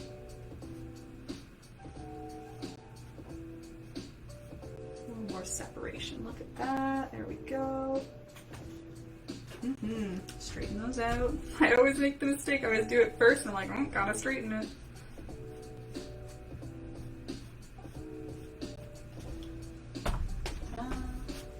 Spiky.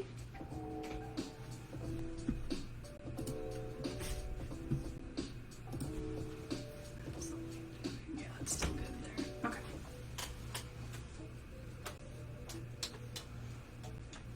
I'll do about one more minute and then we're going to go on to, in my opinion, a nice simple step. We're going to add some stars. Gonna brighten up our sky even more. We're gonna glitter it up with some stars. I love adding stars. I think they're nice and easy and they just pump up the whole sky. They always do. Love me a good starry sky.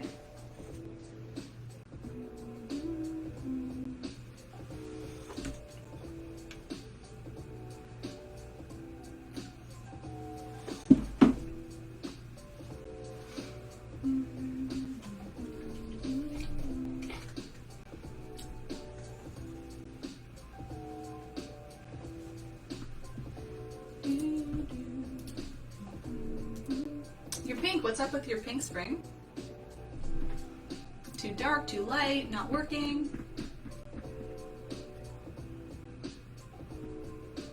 White and red. Oh, not showing up well. Okay.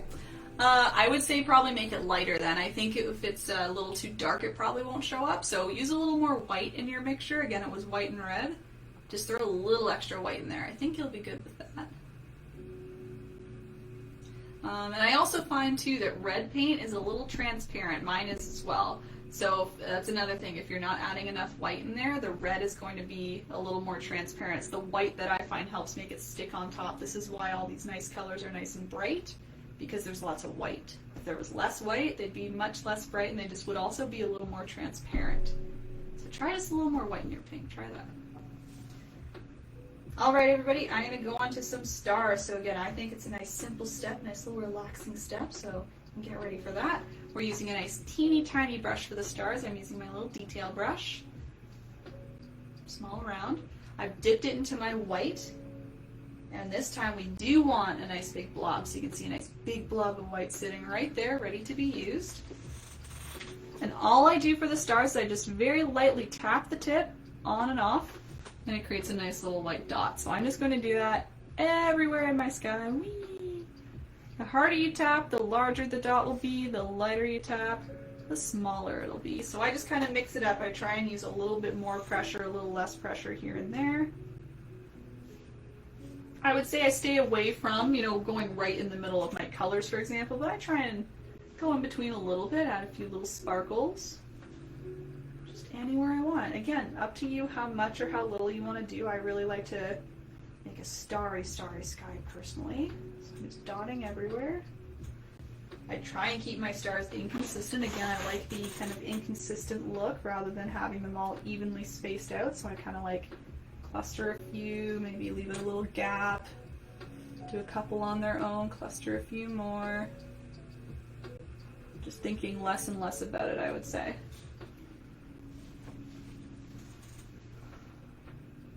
Whoa, what was that? Oh my god. My Streamlabs has been awful. That was like a jump scare right there. Oh my gosh. Thank you, Joyce Rainbow Art, for the raid. I really appreciate it despite my jolt there. Hello and welcome, everybody. Oh, Joyce. Matthew. Joyce, hello. So beautiful. Thank you. Thank you. Thanks, guys. You caught me in the middle of a tutorial. Oh my gosh, that pulled me out of my starry zone. Oh my gosh. Thanks so much for the raid. You and your party of 16. Wow. Welcome, everybody. Yes, this is a tutorial that I'm doing. So I'm painting along with people both on Twitch and on Facebook Live right now. I'm teaching them how to recreate this painting right here.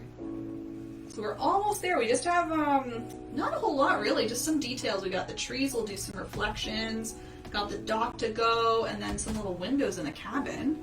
But yeah, that's what we're going for. We're just making a nice starry sky right now. What were you up to, Joyce? For those in my chat, Joyce is a fantastic artist. I've been kind of creeping her for a little bit, and I rated her. Did I raid you? Yeah, I raided you for the first time a day or two ago, I think. And yeah, she creates some beautiful art. I was watching her create a nice big whale. And I was watching earlier with her lilies, her bouquet of lilies. Those were so beautiful. I love those ones with the shading, Joyce. Again, I'm a mega fan of that one. Mega fan. But yeah, let us know what you were doing. Link anything you want. I'll permit you if you want to send any little links. Anyone have questions? Donna, use a toothpick, paint it, and then flick. Oh, yeah. Good point. So yeah, lots of ways to do stars, everybody. If you want to use Q-tips, I've heard that. You can use the back of the brush, I've heard that one. So rather than using the bristles, use the other side. Toothpick, exactly. People use toothbrushes and flick if you want to do those messy stars. There you go, you're permitted, Joyce. The reincarnation. Oh, please, I'm not the reincarnation of Barbaros, please. He's untouchable. He's a saint, young man. Yeah, I'm doing that like twice a week. Happy Sky. Did some more work on. Oh, and the whale today. Cool. Yeah, whales and jellyfish. I'll soon have the honor to be chibified by Joyce. Oh, I saw that going on your Discord. I thought that was cute, Joyce. That was a cute little idea. Yes, oh, I'll show that. Thank you. Hard to do this during tutorials, but I try and get it done. There you go. And yeah, link whatever you want. Joy's happy to share with the chat what you've got going on. I'll give another minute, guys, for stars if you're still doing stars, and then we're going to go to... Let's do the reflections next. We got reflections in the water. Oh, excuse me, we got to do trees first. We're doing trees next, because we got to do reflections for the trees. We got to know where they are before we do them. Yes, there we go. Instagram page for Joyce. I haven't even checked out your Instagram yet. I will open that up to check out later. Not a lot of focus time right now to do that, but I will in like 20 minutes. We're almost done. Please check out her Instagram if you haven't, everybody, and her channel. Just like me, paints along, chats, very friendly, all good stuff.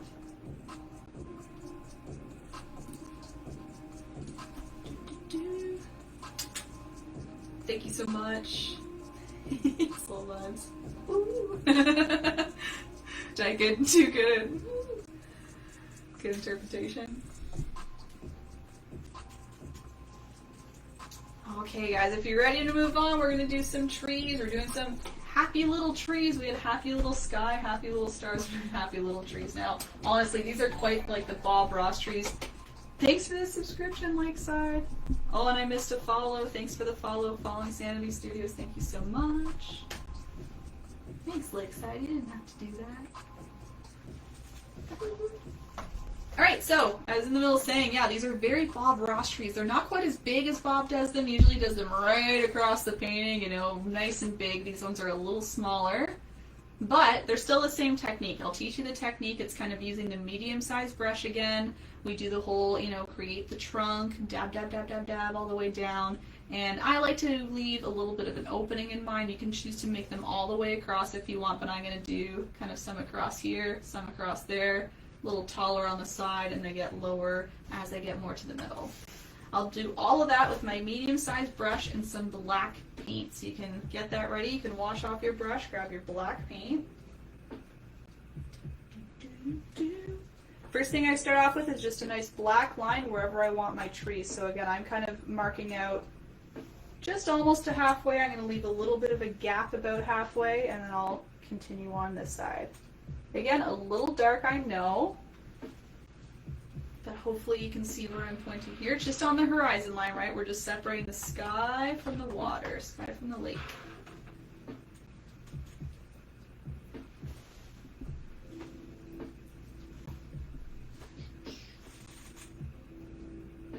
Okay, I'll bring you nice and close again. I know it's a little dark on dark here, not ideal, but I will show you what I'm doing. Sorry for that mic bump. So I'm just going to use the thin edge of my brush to start with a nice vertical line. That's going to be our trunk. We are not going to see our trunk, so it does not need to be a super thin, super straight trunk. It's really just kind of a guideline for where you're going to go with your branches. So you can start with that.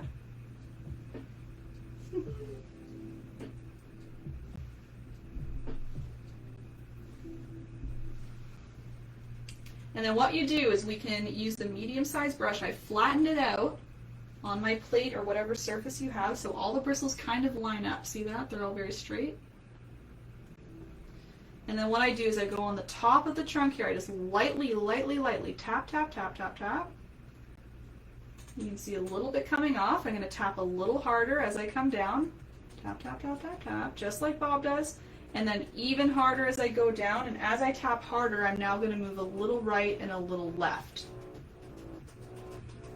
So our branches are getting bigger and bigger, and that's how you get the general triangular shape. Again, I know not ideal with dark on dark, but hopefully you get the idea. I can do it again too. I'll describe again and I'll verbally describe as I do it. You can hopefully follow along there. I'll leave a little bit of a gap here. I'll do another one. I'll try and do it nice and tall so you can maybe see in the aurora lights there. Flatten my brush. I'm going to tap, tap, tap along the top, just very lightly. I'm going to tap a little harder as I come down. And then as I come further down, tapping even harder and starting to move right and left across the trunk as I go. There you go. And again, hopefully you see the light kind of glinting there. There it is. Great. So, I don't want to spend all day doing these, and I didn't in my painting, so what I did is I maybe did 2 or 3 on each side. See how they all kind of come up? 1, 2, 3, maybe 4. 1, 2, 3-ish.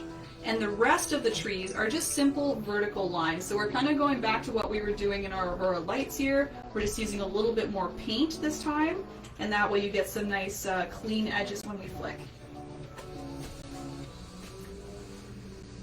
So I'm going from bottom, flicking up to top like this. Filling in any gaps and then kind of continuing my little island all the way to the edge here. It's just a nice easy way to get a nice few trees. You can really see some nice detailed trees without working for hours on it. We now have all these flicks kind of just pretending to be little tip tops of trees. There we go. Matthew, on that, I'll wish you all a fun cowabunga and a good evening. Poof! Goodbye, Matthew. Thanks so much for coming in with the raid. I'll look out for you on Joyce's channel. Again, I creep her all the time. I'll try and be a little more active in chat now. I won't hide as much. But have a good evening. Alright, so I'm simply going to do maybe 2 more over here. Again, you might not see them as well because I know they're in the dark. There's not as much aurora down here, not as much light. So you can just visually see. Again, if anyone's having trouble with their trees, let me know. I can help you out. That's another thing, guys. I know some of you might be watching along on YouTube. Again, I post these on YouTube after I'm done. So if anyone on YouTube too, if you have a question, you're not live, you can't ask me as I'm going, obviously. Send me a little private message on the Facebook page. And send me a little photo of your painting. You can even do that. Say, hey Erin, this looks a little funny to me, what's up? Or having trouble with this. I'm happy to help you the best I can by writing out some advice. So anytime. Got 46 people sharing. Oh, thank you, Sherry. Yeah, I don't know why Facebook doesn't show me the live viewer count. I don't like to get distracted by that, but at the same time, it's kind of fun to know. But I can never see it. Facebook, what are you doing? Mark Zuckerberg, help me out.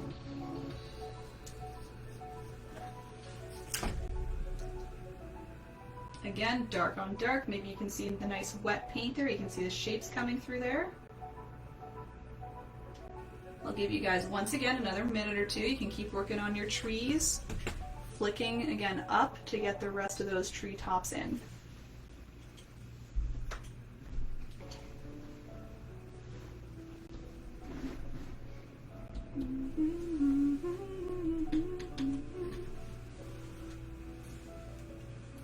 Soul Vibes and I deleted my C. That's okay. You're on Twitch. One or the other works.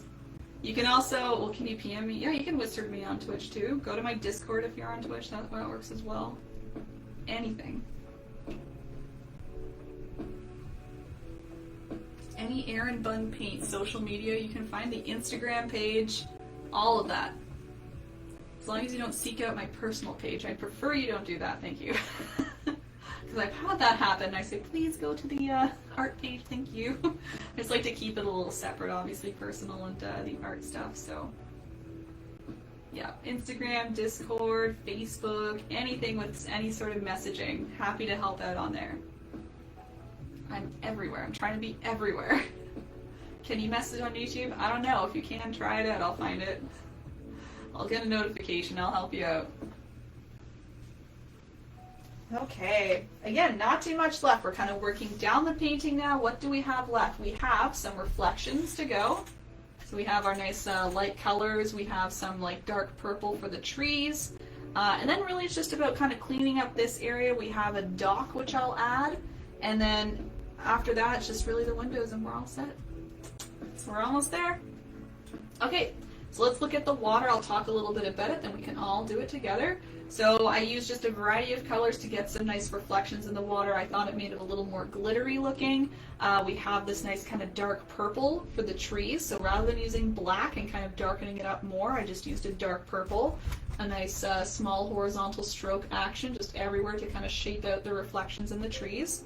And then I just pulled some colors from the sky, so maybe the mint color, and I just tried to mimic basically where it was going. So you can see this one kind of comes up to the right, therefore the reflection's coming down to the right. And you can see it's just kind of scattered glitters all over the place.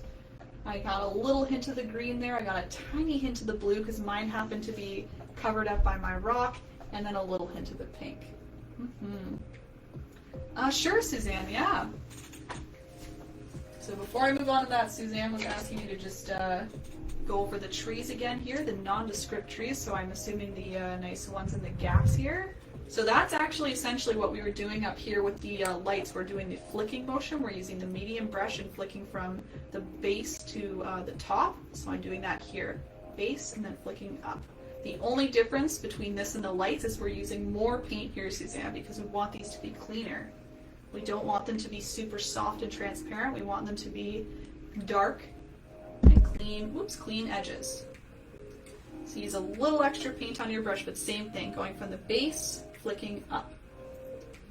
Base, flicking up. All right? You can do that anywhere in those gaps. All right.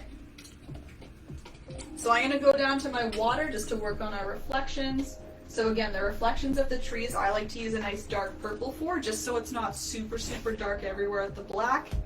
I'm going to use my medium-sized brush. You could use the medium or the small brush, either one, either one.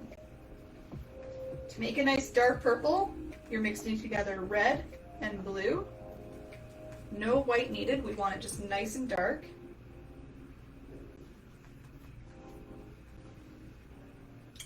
And again, for the reflection, I just like to pile on all these small little horizontal strokes. You can see there's some gaps in between them, but for the most part, they all kind of clump together to create some shapes. What you're trying to do is create mirror images of your trees and just your general, I guess, tree line here. So you don't need to be exact, of course. You don't need to do every single little stroke like you see here. It's more so, I would say, just the big trees. You want to bring down a few extra horizontal lines further down. Then that way you get those tall trees reflected in the water, right? Okay, so I've got my brush ready. Again, medium-sized brush with purple, which was red and blue. And I'm just going to, no, that's not showing up a whole lot. I'm going to darken that up.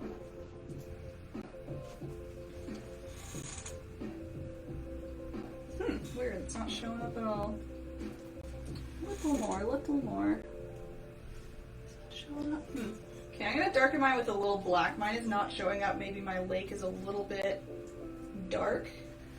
So I will add black to mine, but I would try using purple on yours. And I'm just doing small little horizontal lines, again, all below my tree line. See them showing up there. And again, I'm trying to do a little bit of a mirror image. So if I have a tall tree, I'm going to bring these down a little further. I'm going to kind of mimic the shape here.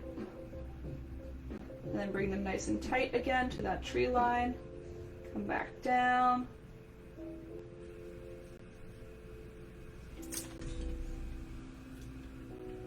So again, just lots of little horizontal lines, all kind of clumped together. Maybe there's some little gaps here and there, but they all kind of work together to create the reflection. So again, to be clear, guys, in my original, I used just purple. For some reason, it wasn't really showing up on the camera there. So I did use a little bit of black in mine just to allow you, again, hopefully to see it a little bit better. If you would like to use just plain purple, you can. If you'd like to mimic me and use the black for a little bit of a darker look, you can. Very hard for it to pick up.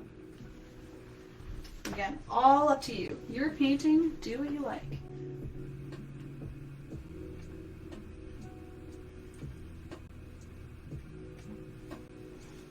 Doing the same thing on the other side. Horizontal lines mimicking the shape of my tree line.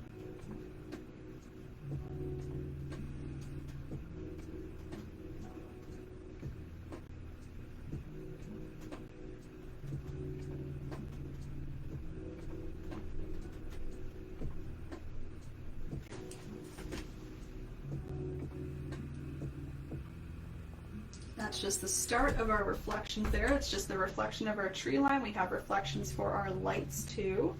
So I'll give you a quick minute if you're doing those first. And I'm going to start with my lights.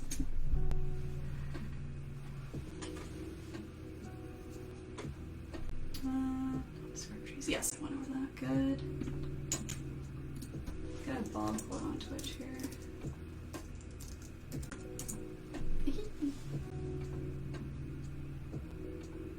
Just like a little.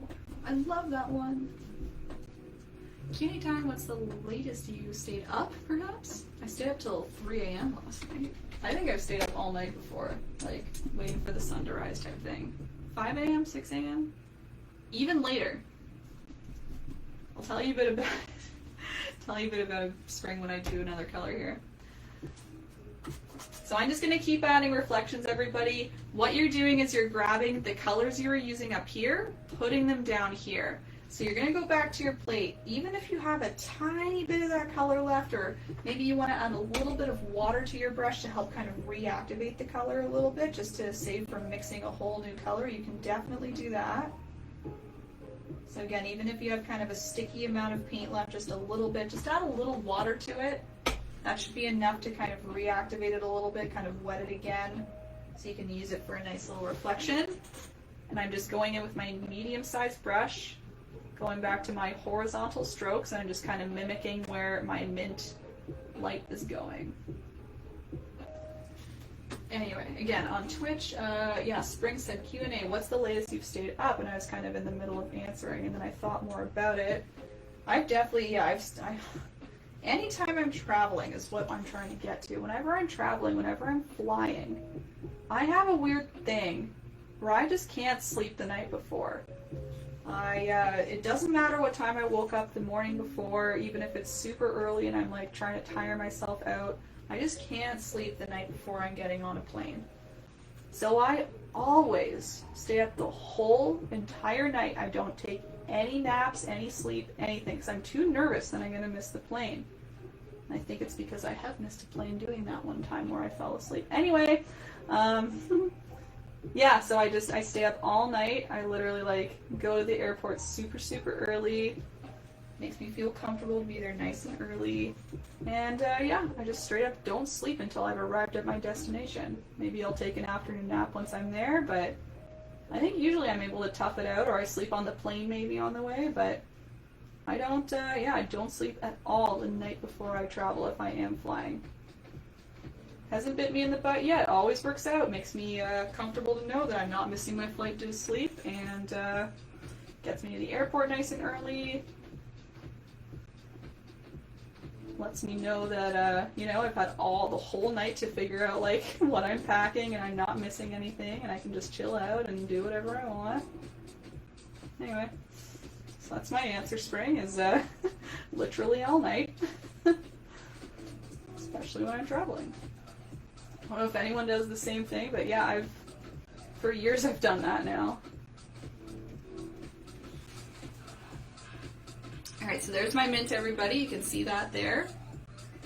Catch you later, Erin. See you, Soul Vibes. Thanks so much for popping in and for that raid earlier. Thanks so much, and I'm glad you had a good stream. Rally, hey, Erin. Hey, Rally, how's it going? I'm glad you like my little bun. As a little additional step, guys, if you want, you can glitter in a little bit of white just to mimic the fact that we have white in the middles here. So just a tiny bit of white kind of within your mint and any other colors. I'm just doing the same thing, little horizontal strokes right in the middle. Just adds a little bit of a highlight in there. I really like that. Oh, Paula, thank you, friend. No worries, Paula. Glad you had a good time. Perhaps you're finishing up later. Perhaps you just finished up on your own, because we really don't have that much left here. But thank you either way for coming in, Paula. Spring, maybe you're excited. I mean, potentially, Spring. I think it's just more stress about maybe missing the flight. I've done it before. I'm so upset. It wasn't good. It wasn't good. Very bad. Anyway, so I'm doing the same technique, everybody, just with the rest of my colors. The other colors will go a lot quicker because a lot of them are covered up by where the cabin is. You might have different layouts on your canvas, so you might have to change as you go. But for example, my pink is up here, Therefore, the reflection would be way down here. So I only need to put like a little bit maybe in this little crevice here. So I'm just doing a couple little horizontal streaks all bunched together, because that's the only spot I'd really see it, is where it's right up here, reflecting down here, right? It goes about to here, probably about to here. Maybe we see a tiny bit like right here. That's about it for the pink. I don't think so, Spring. Oh, it wasn't good, it wasn't good.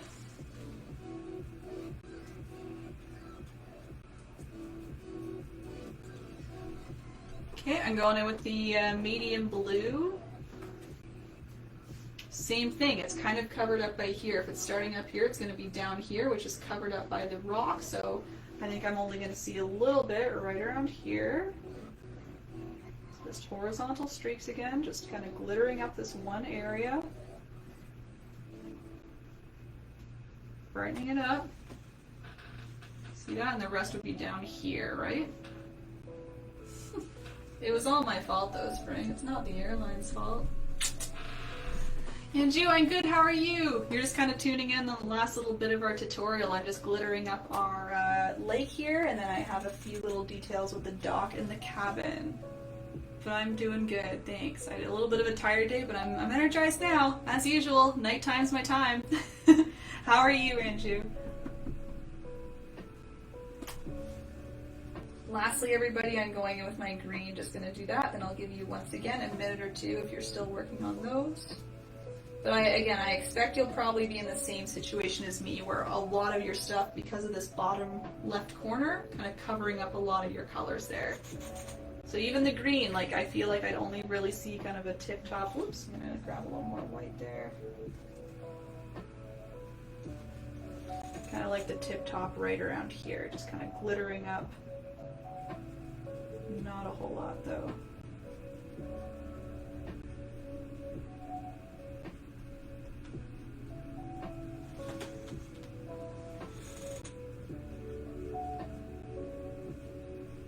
And again, you can always go back. Maybe if you want a really glittery lake, you could add some more lights to your sky if you want, Later on.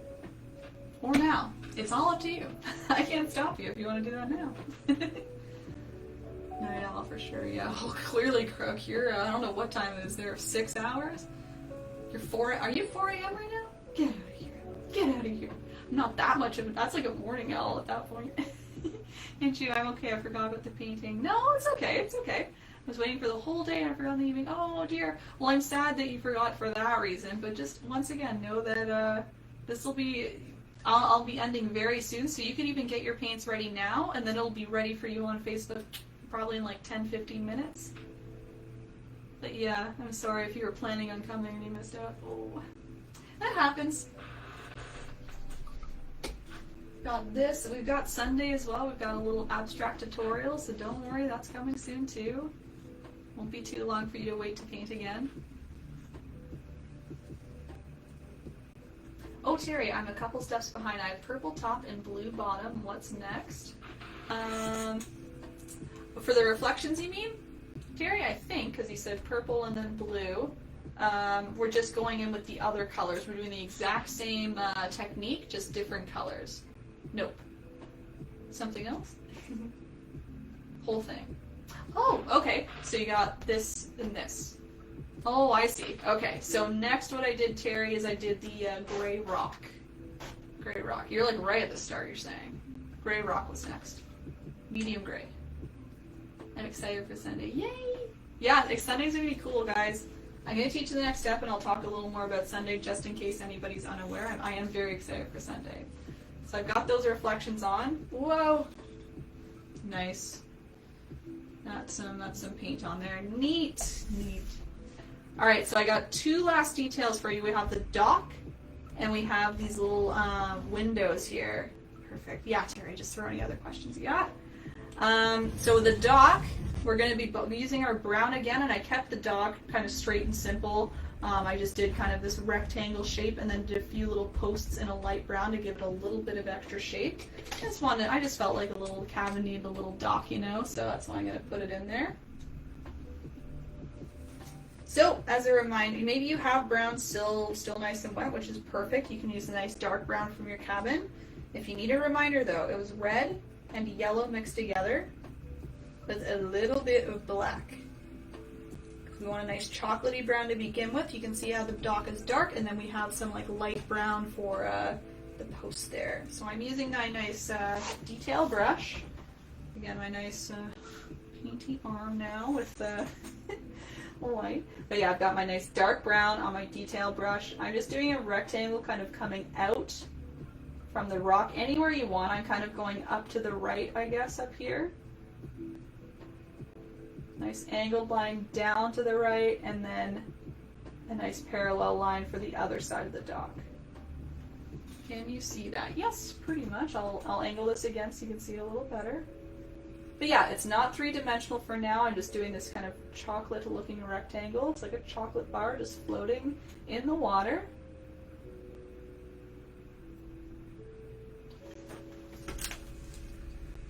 There it is, see that? So again, I slanted it so it kind of comes up to the right, and then the end of the dock matches with this end of the dock here. So see that? How it comes down to the right, made them parallel. Excited for Sunday too? Yeah, hype growth. Oh, and looking forward to next tutorial. Charlene, my canvas is 24 by 36 for Sunday. Amazing, that's so exciting. Oh my gosh. Some of you might be on big canvases. That's so cool.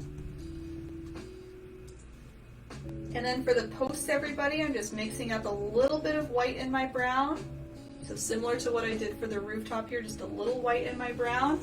And I'm going to do some vertical posts. I do 2 at the ends here.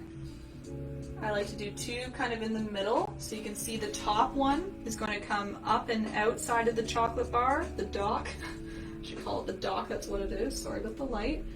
And then these ones on the bottom are going to overlap, right? They're going to go on top of the dock. And then one more over here, one more over there. So I got 6 total. Oops, they kind of came down into the gray there. I can cover those up. But yeah, just to give it a little more shape, like there's some little posts kind of keeping the dock in place. Again, not a chocolate bar, it's a dock. I should call it a dock. But yeah, Sunday, guys, very interesting kind of twist on this tutorial. We're going to do an abstract painting paint-along. I'm calling it a paint-along because it's not really going to be a step-by-step just like this in that I'm saying add a color, add a color, add a color. I'm going to be giving you some tips and tricks to how I obtained kind of an abstract look in terms of order of shades of a color and suggestions for how to apply things and things like that. So I wouldn't want to call it a tutorial because I don't expect people will follow along with the exact colors. I fully encourage and anticipate that you'll be using your very own personal colors, because I think a lot of people are wanting to do this so that they can make a nice abstract piece for their homes, which is extra exciting. I love the idea that you guys will be hanging these up at the end, right? I know some people paint these kind of just for fun and to learn, but the abstract kind of paint along, I think a lot of people are like, I got a big canvas ready to go, just as Charlene said, I want to hang this in my living room or my bedroom. I hung mine in my bedroom. Like, it's such a cool piece of art that really looks professional, but you did it yourself. So I'm really excited for that one. That's going to be Sunday at 6 p.m. Mm-hmm. Oh, what's up, James? You're back. Couldn't do this one, but I made terrible. Hey! Post it to my Discord. I want to see. Life said it was good, therefore it was good. Yes! Oh, okay. Girlcon Snap. Post it to the Discord. First girl getting high. Oil! You used oil? Oh my god, James. And I was acrylic until I... Oh! Let me talk to you about that more. Oh my gosh. Can I do the post in white? Sure, Tara, that's a good idea. Of course, I'm happy to. Yes, just for anyone who wants to see them in white, here's some white posts. Again, the proper color is light brown, just to be clear. But if you want to see the posts in white, there they are. They're just small little vertical lines, corners, mid, and then at the back corners as well. Again, light brown is the actual color though, this is just for visual representation. I'll leave 1 more minute, then we're going to do the last step of the windows. I see we're at 10:15, so a little over 2 hours, but a little bit more of a detailed painting today, so it all kind of worked out. Again, here's a reminder. So we're just adding the windows, that's the last little step. We want lights on in the cabin. We want some people enjoying the lights. On Sunday, are going to use the same paintbrushes and paints? Good question, Andrew. On Facebook and in Discord, I think. All the instructions are in the event page. I believe I left a comment underneath my initial post on Facebook, really trying to bring your attention to the difference of materials. The only difference is that instead of brushes, I use, check this out, a spatula and a palette knife. I choose a palette knife. This is more of like an artist tool. This is more of a kitchen tool, which I was experimenting with and happened to work out in my favor. Legitimately, it's a Betty Crocker, like from the dollar store spatula, and I loved it for scraping. It's very flexible. It got lots of paint on the canvas at the time, and then this is good for just smaller sections and a little more texture. It kind of allows the paint to kind of scrape and separate a little more than this did. Because think about it, it's rubber, so it's going to really stick and kind of do a nice thick streak. That was a noise. Anyway, and this kind of like breaks up the paint as it goes.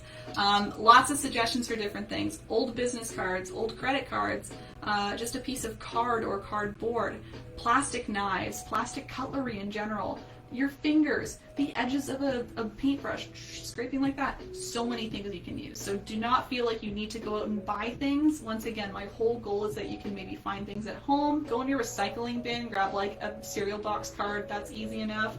You can scrape with that. So that's really the only difference. I use the same paints. I'll be painting on the same size of canvas just to keep that consistent. If you want to change up the size, go for it. So good question, Andrew. But yeah, it's all in there. If anyone has questions, PM me, message me, etc. Can't wait. I also have a big canvas. Oh my gosh, they're amazing. And I have to go, bye, see you. Thank you. Oriana. I almost forgot, again, that different name. Oriana, thanks so much for coming. I'm going to get through the last step, guys, because I know it is getting late for some of you, so I want to make sure I'm getting this done for those who might need to go to bed right now. And then I'll hang out as usual, so if you have any questions or need to slow down, you can. Okay, last step.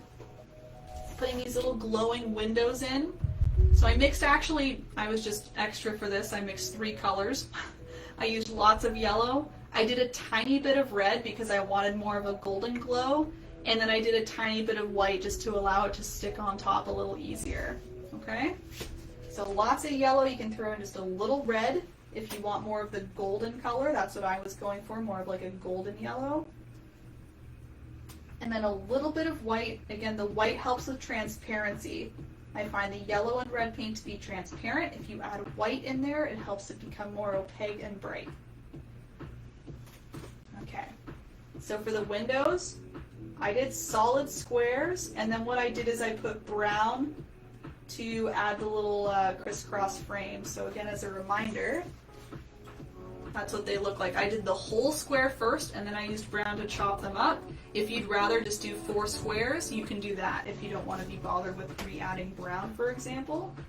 But I found this gave a little bit of a cleaner look, like just focusing on a bigger square, and then using brown to chop it up into that little like frame shape, you know?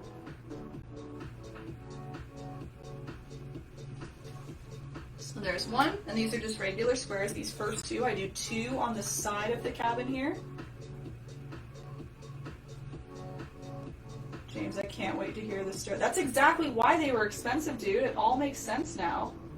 You're like, oh yeah, they're quite expensive, so they're thick. Yo, it makes sense why they were thick. Oh my gosh. What a mess. That's really funny though. I hope you had a good laugh at least. Okay, and then this last window here, I just want to point out, it's a little angled because of the way this cabin is. We want to make sure the front side is angled because it's kind of going away from us, right? So we're not going to have a perfect square. It's going to be 2 vertical lines and then 2 lines that kind of point up to the right, you know, like that. And I made this one a little longer just to make it, you know, not square. I wanted more of a rectangle. So I'm going to start it maybe a little higher up. So I'm starting with a just straight vertical line. And then the top and bottom are angled like this. Angle up to the right, and it's closed off with another vertical line. See that? How it's kind of going with the length of the front of the cabin there. I think this is the front. You can choose the front wherever you want it to be. I'm just evening it out by lengthening it. I just want it to be even on both sides. Filling it in. And I mean, you could leave these just nice glowing boxes too. That's totally fine. I just kind of liked the frame look, so I will be splitting this up with brown as my very last step here.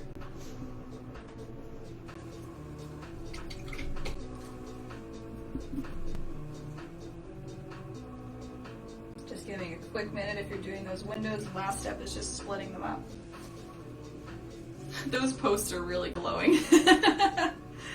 Andrew, thank you. I have to make a trip to the dollar store. Yeah, it's honestly the exact spot I got it. Again, I was like, Betty Crocker, brand name at the dollar store. Look at that. But I just happen to have an extra at home too. I just know I bought it at the dollar store. So maybe some of you have just extra spatulas laying around. I know, again, I did because I feel like maybe I had one from a set and then one that I bought individually before the set. So you might even just have a spatula that you don't mind using. So have a look around in your drawers.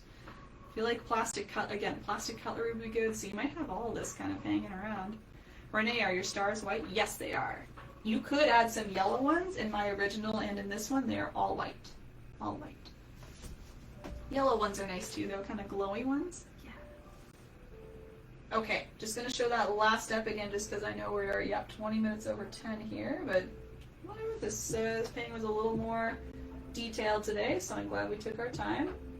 I'm just using the brown to make some little crisscross kind of frames, just the classic little window look. So doing a horizontal, vertical line, just crisscrossing right through the middle there. Perfect. And that's again brown paint on my detail brush, which I've been using. You can make these posts thick or thin, or frames rather, thin or thick, whatever you want. That one's a little uneven, that's okay. And then just remember this one, you want to follow the angle of your window here. So you're going to angle kind of down like this for the horizontal frame. And the vertical, you'll go straight up and down just like the two sides are. Boom. There we go. All right, a little quick comparison just so you can see. Again, other than the white posts, those are supposed to be light brown, but there you go. Ta-da! There you go. All right. That's the last step. Yeah, a little bit more of a challenging one just in terms of steps. I feel like the Aurora kind of took a little bit of time, but worth it if you want all those nice soft streaks and again, those bright centers, totally worth it, totally. Make sure you sign your painting when you're done. You want to sign it off to really mark it as complete, mark it as your own. A reminder, if you'd like to share your photos today from your beautiful creation, James, including you, you can go to my Facebook event page, which I'm sure most of you saw or found this from.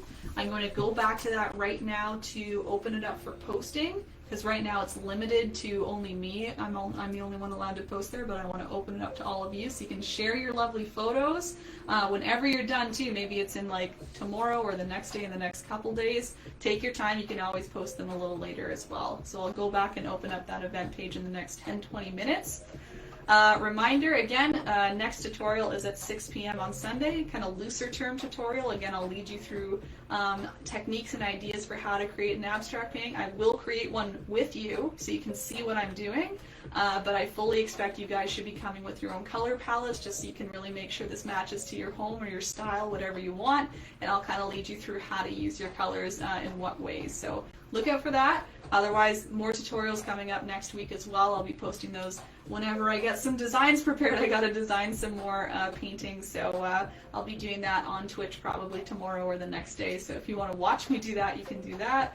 I'll be on Twitch tomorrow by about 10 a.m. in case anyone's interested. A reminder, if you would like to tip or donate to me today, because this is a free event that I held for you, you are welcome to do so. I have some links in my Facebook description there, an e-transfer link and a PayPal. Tips are never expected. They're always just appreciated. So thank you for those supporting me. Again, you're welcome to do that. If you're not able to, not feeling it, totally get it. And again, it's not obligated. The whole idea is just to get everyone together tonight, and that's what we did once again. So I'm happy enough with that. So thanks again for coming. Yeah, keep following me on all the social medias and you won't miss a thing. I announce everything everywhere. Twitch as well. If you want to post paintings, Discord is the way to go. On my Discord, I have my schedule at all times, so you can always check in there. Twitch, I'm going to hang out for a little bit too, as usual, so I'm not going to sign off quite yet.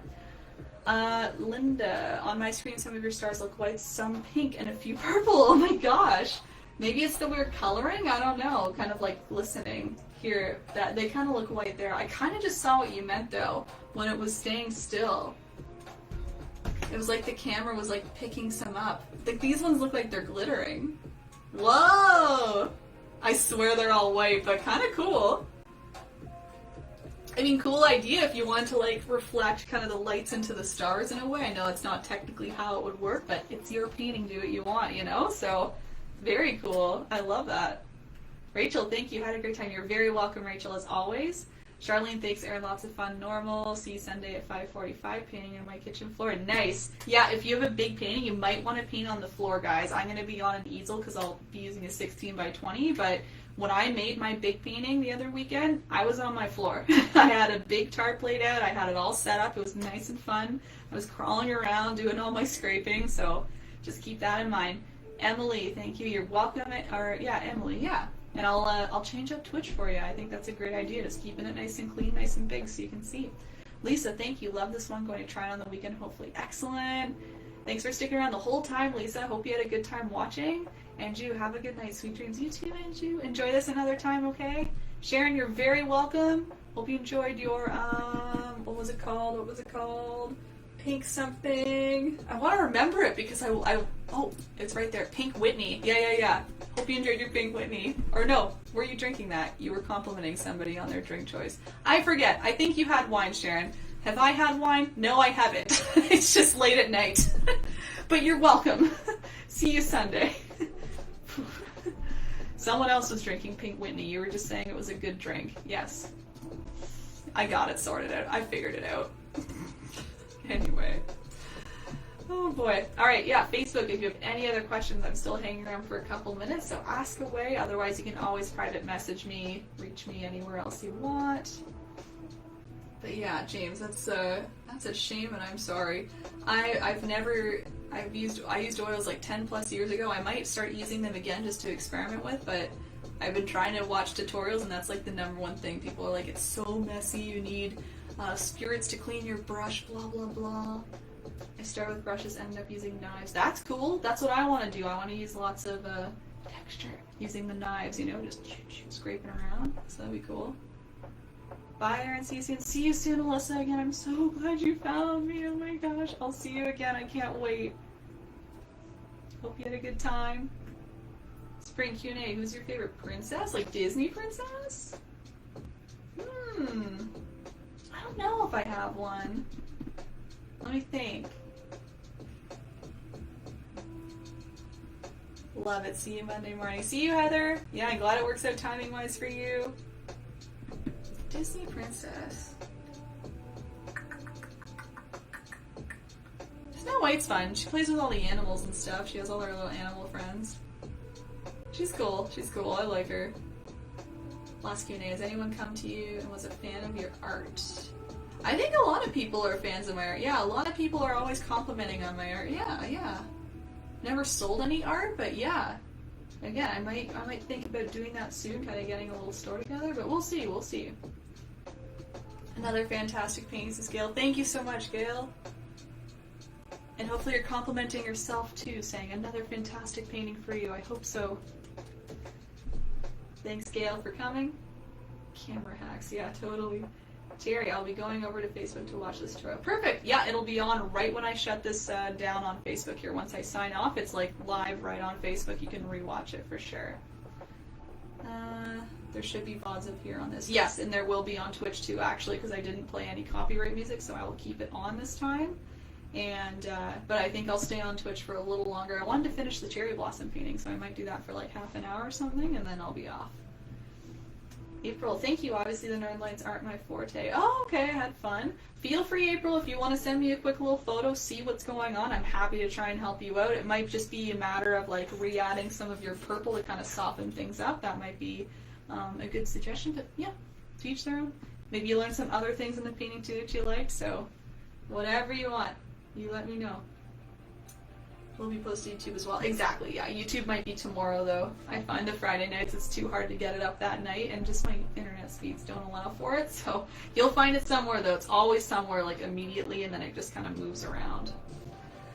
I am a little tipsy and going to go to bed now, but see you tonight. You have to try Pink Whitney? Yes, I will. I'm glad you enjoyed. It sounds like you did. Excellent. Sell erinbun knockoffs. I wouldn't sell knockoffs. I'd sell the real things, baby. They're my real things. I'd sell them as mine. Thank you so much. See you Sunday. Great instruction. Thanks so much, Bev. Thanks for coming in. And yeah, I'll see you Sunday. Like, have you went to the store and someone noticed you? Oh no, Spring. No, no, no, no. No, no, no, never. I'm not at that stage. I don't think I'll ever be at that stage. Oh, I see what you're saying. No, no, no. Like, you're thanks, James. You inspire a group and I both amazing. I'm so happy.